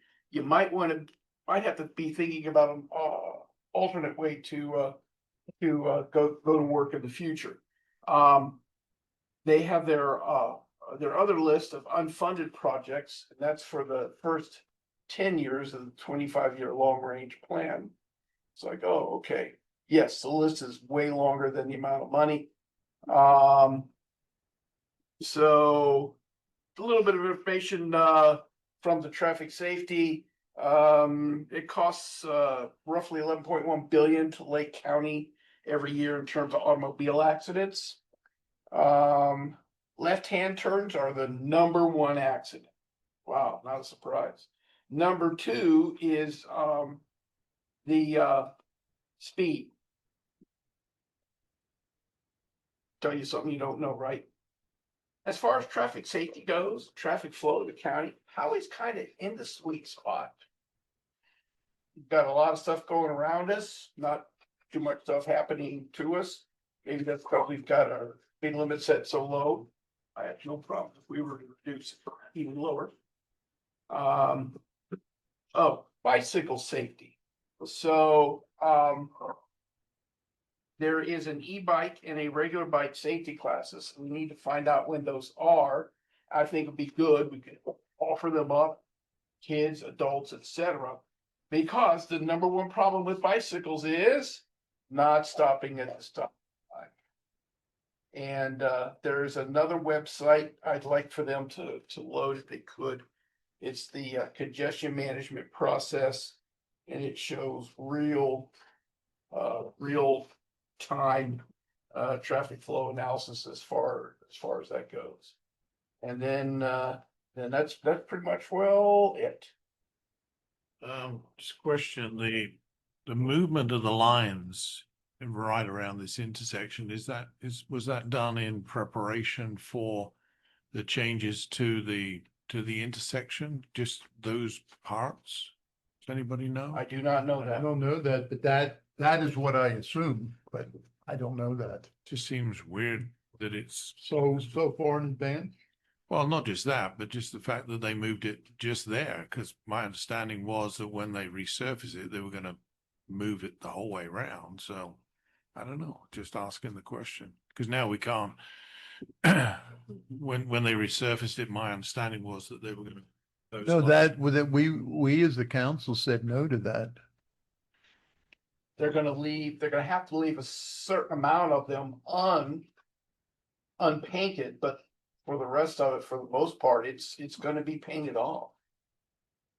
Yeah, They'll but have to do that because of the they engineering. weren't, we said no to that because the parking would be eliminated. Well, I remember Yeah. that part. Yeah, that was all I was interested in that side. Councillor Miles. Now, this question is for the town manager and for the town attorney. Has the RFP for the 12-inch pipeline from plant 1 to plant 3, or from plant 3 to plant 1, as you may see, has it been put on the street yet? So we just received, I believe it's either 15 or 16 questions, I can't remember which, from Natalie that require our Public Works Director and Town Engineer to answer those questions so that the answers could be integrated into We the. can get the RFP advertised though now, so we're good with. Oh, yeah. okay. I mean, the advertising is 30 days to get it. The RFP can be advertised now because there's a 30-day period for the advertisement and while we're working through the rest of the questions, I think we can. Okay. Yeah. So we can have the advertisement on the street this week Do it by Friday. We could do it tomorrow then if we don't need No, those. you can't, because it takes about a week or a week and a half to get it in the paper. So it's a matter of time of getting it published. But you can ask We them can to submit it for publish it. publication. You can submit it to publication tomorrow. Is that what I'm hearing? If the attorney can help me write this legal ad. then Oh, sure, I'm absolutely. sure about it. You can Absolutely. give me that legal ad, I can get with the paper to get it published. I can give it to you. Okay. Well, good. I'm glad we asked because I thought we had to get those answers clarified first. That's it? Councillor O'Connor? I just have a question, follow up to last meeting in regard to this is for town manager.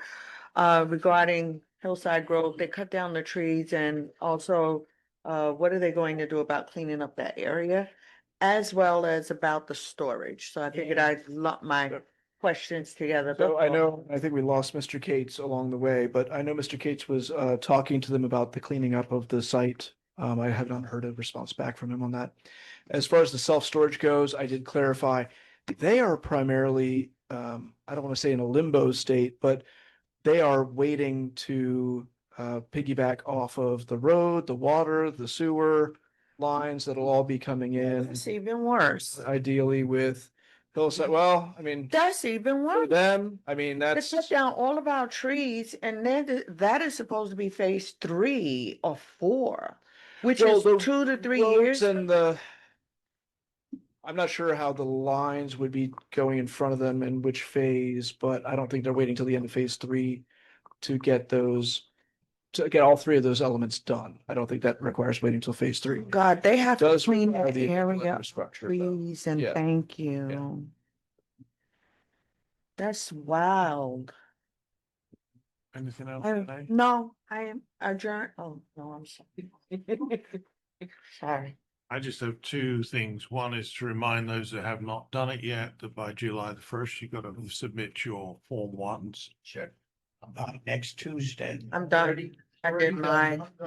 So I just talked to myself then because I have not. The other. I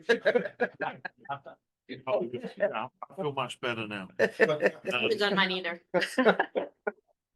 The other thing is that there was an email sent out to all of the council members from Jim Myers at the Florida, the Heartland League of Cities, requesting people to step forward for the 4 committees: legislative, budget, finance, and audit, marketing, and nominating committees.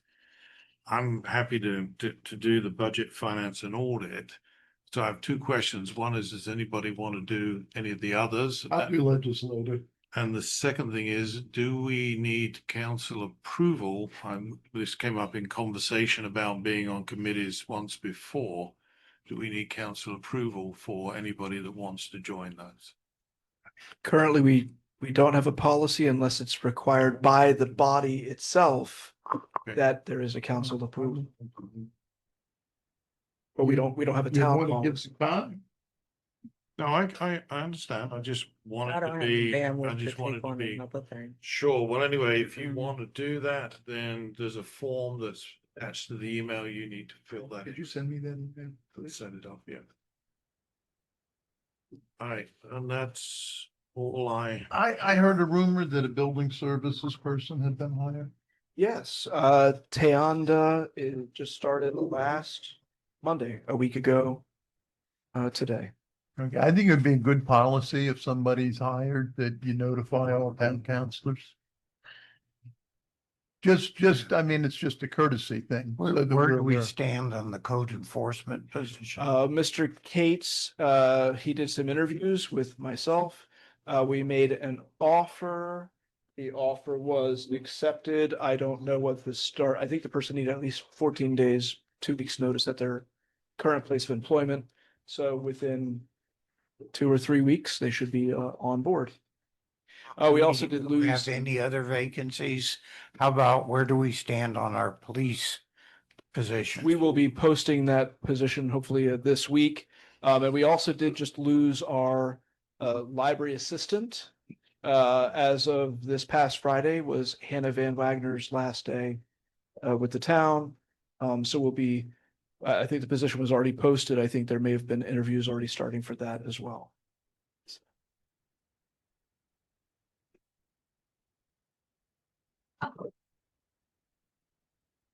Okay, I've just sent that to you, Tim. Thank you. I think I just replied all to it by mistake, so now I'm getting 100 emails through people. Get together. Sorry. Anything else for the good of the order? Motion to adjourn? Second. All in favor, say aye. You're adjourned at 9:34. Thank you for your attendance and participation. Yeah. Have fun in Puerto Rico. Do that, happen, so it can go into an act, so somebody that doesn't lose their hand. I don't know. Because they weren't gonna do anything like that.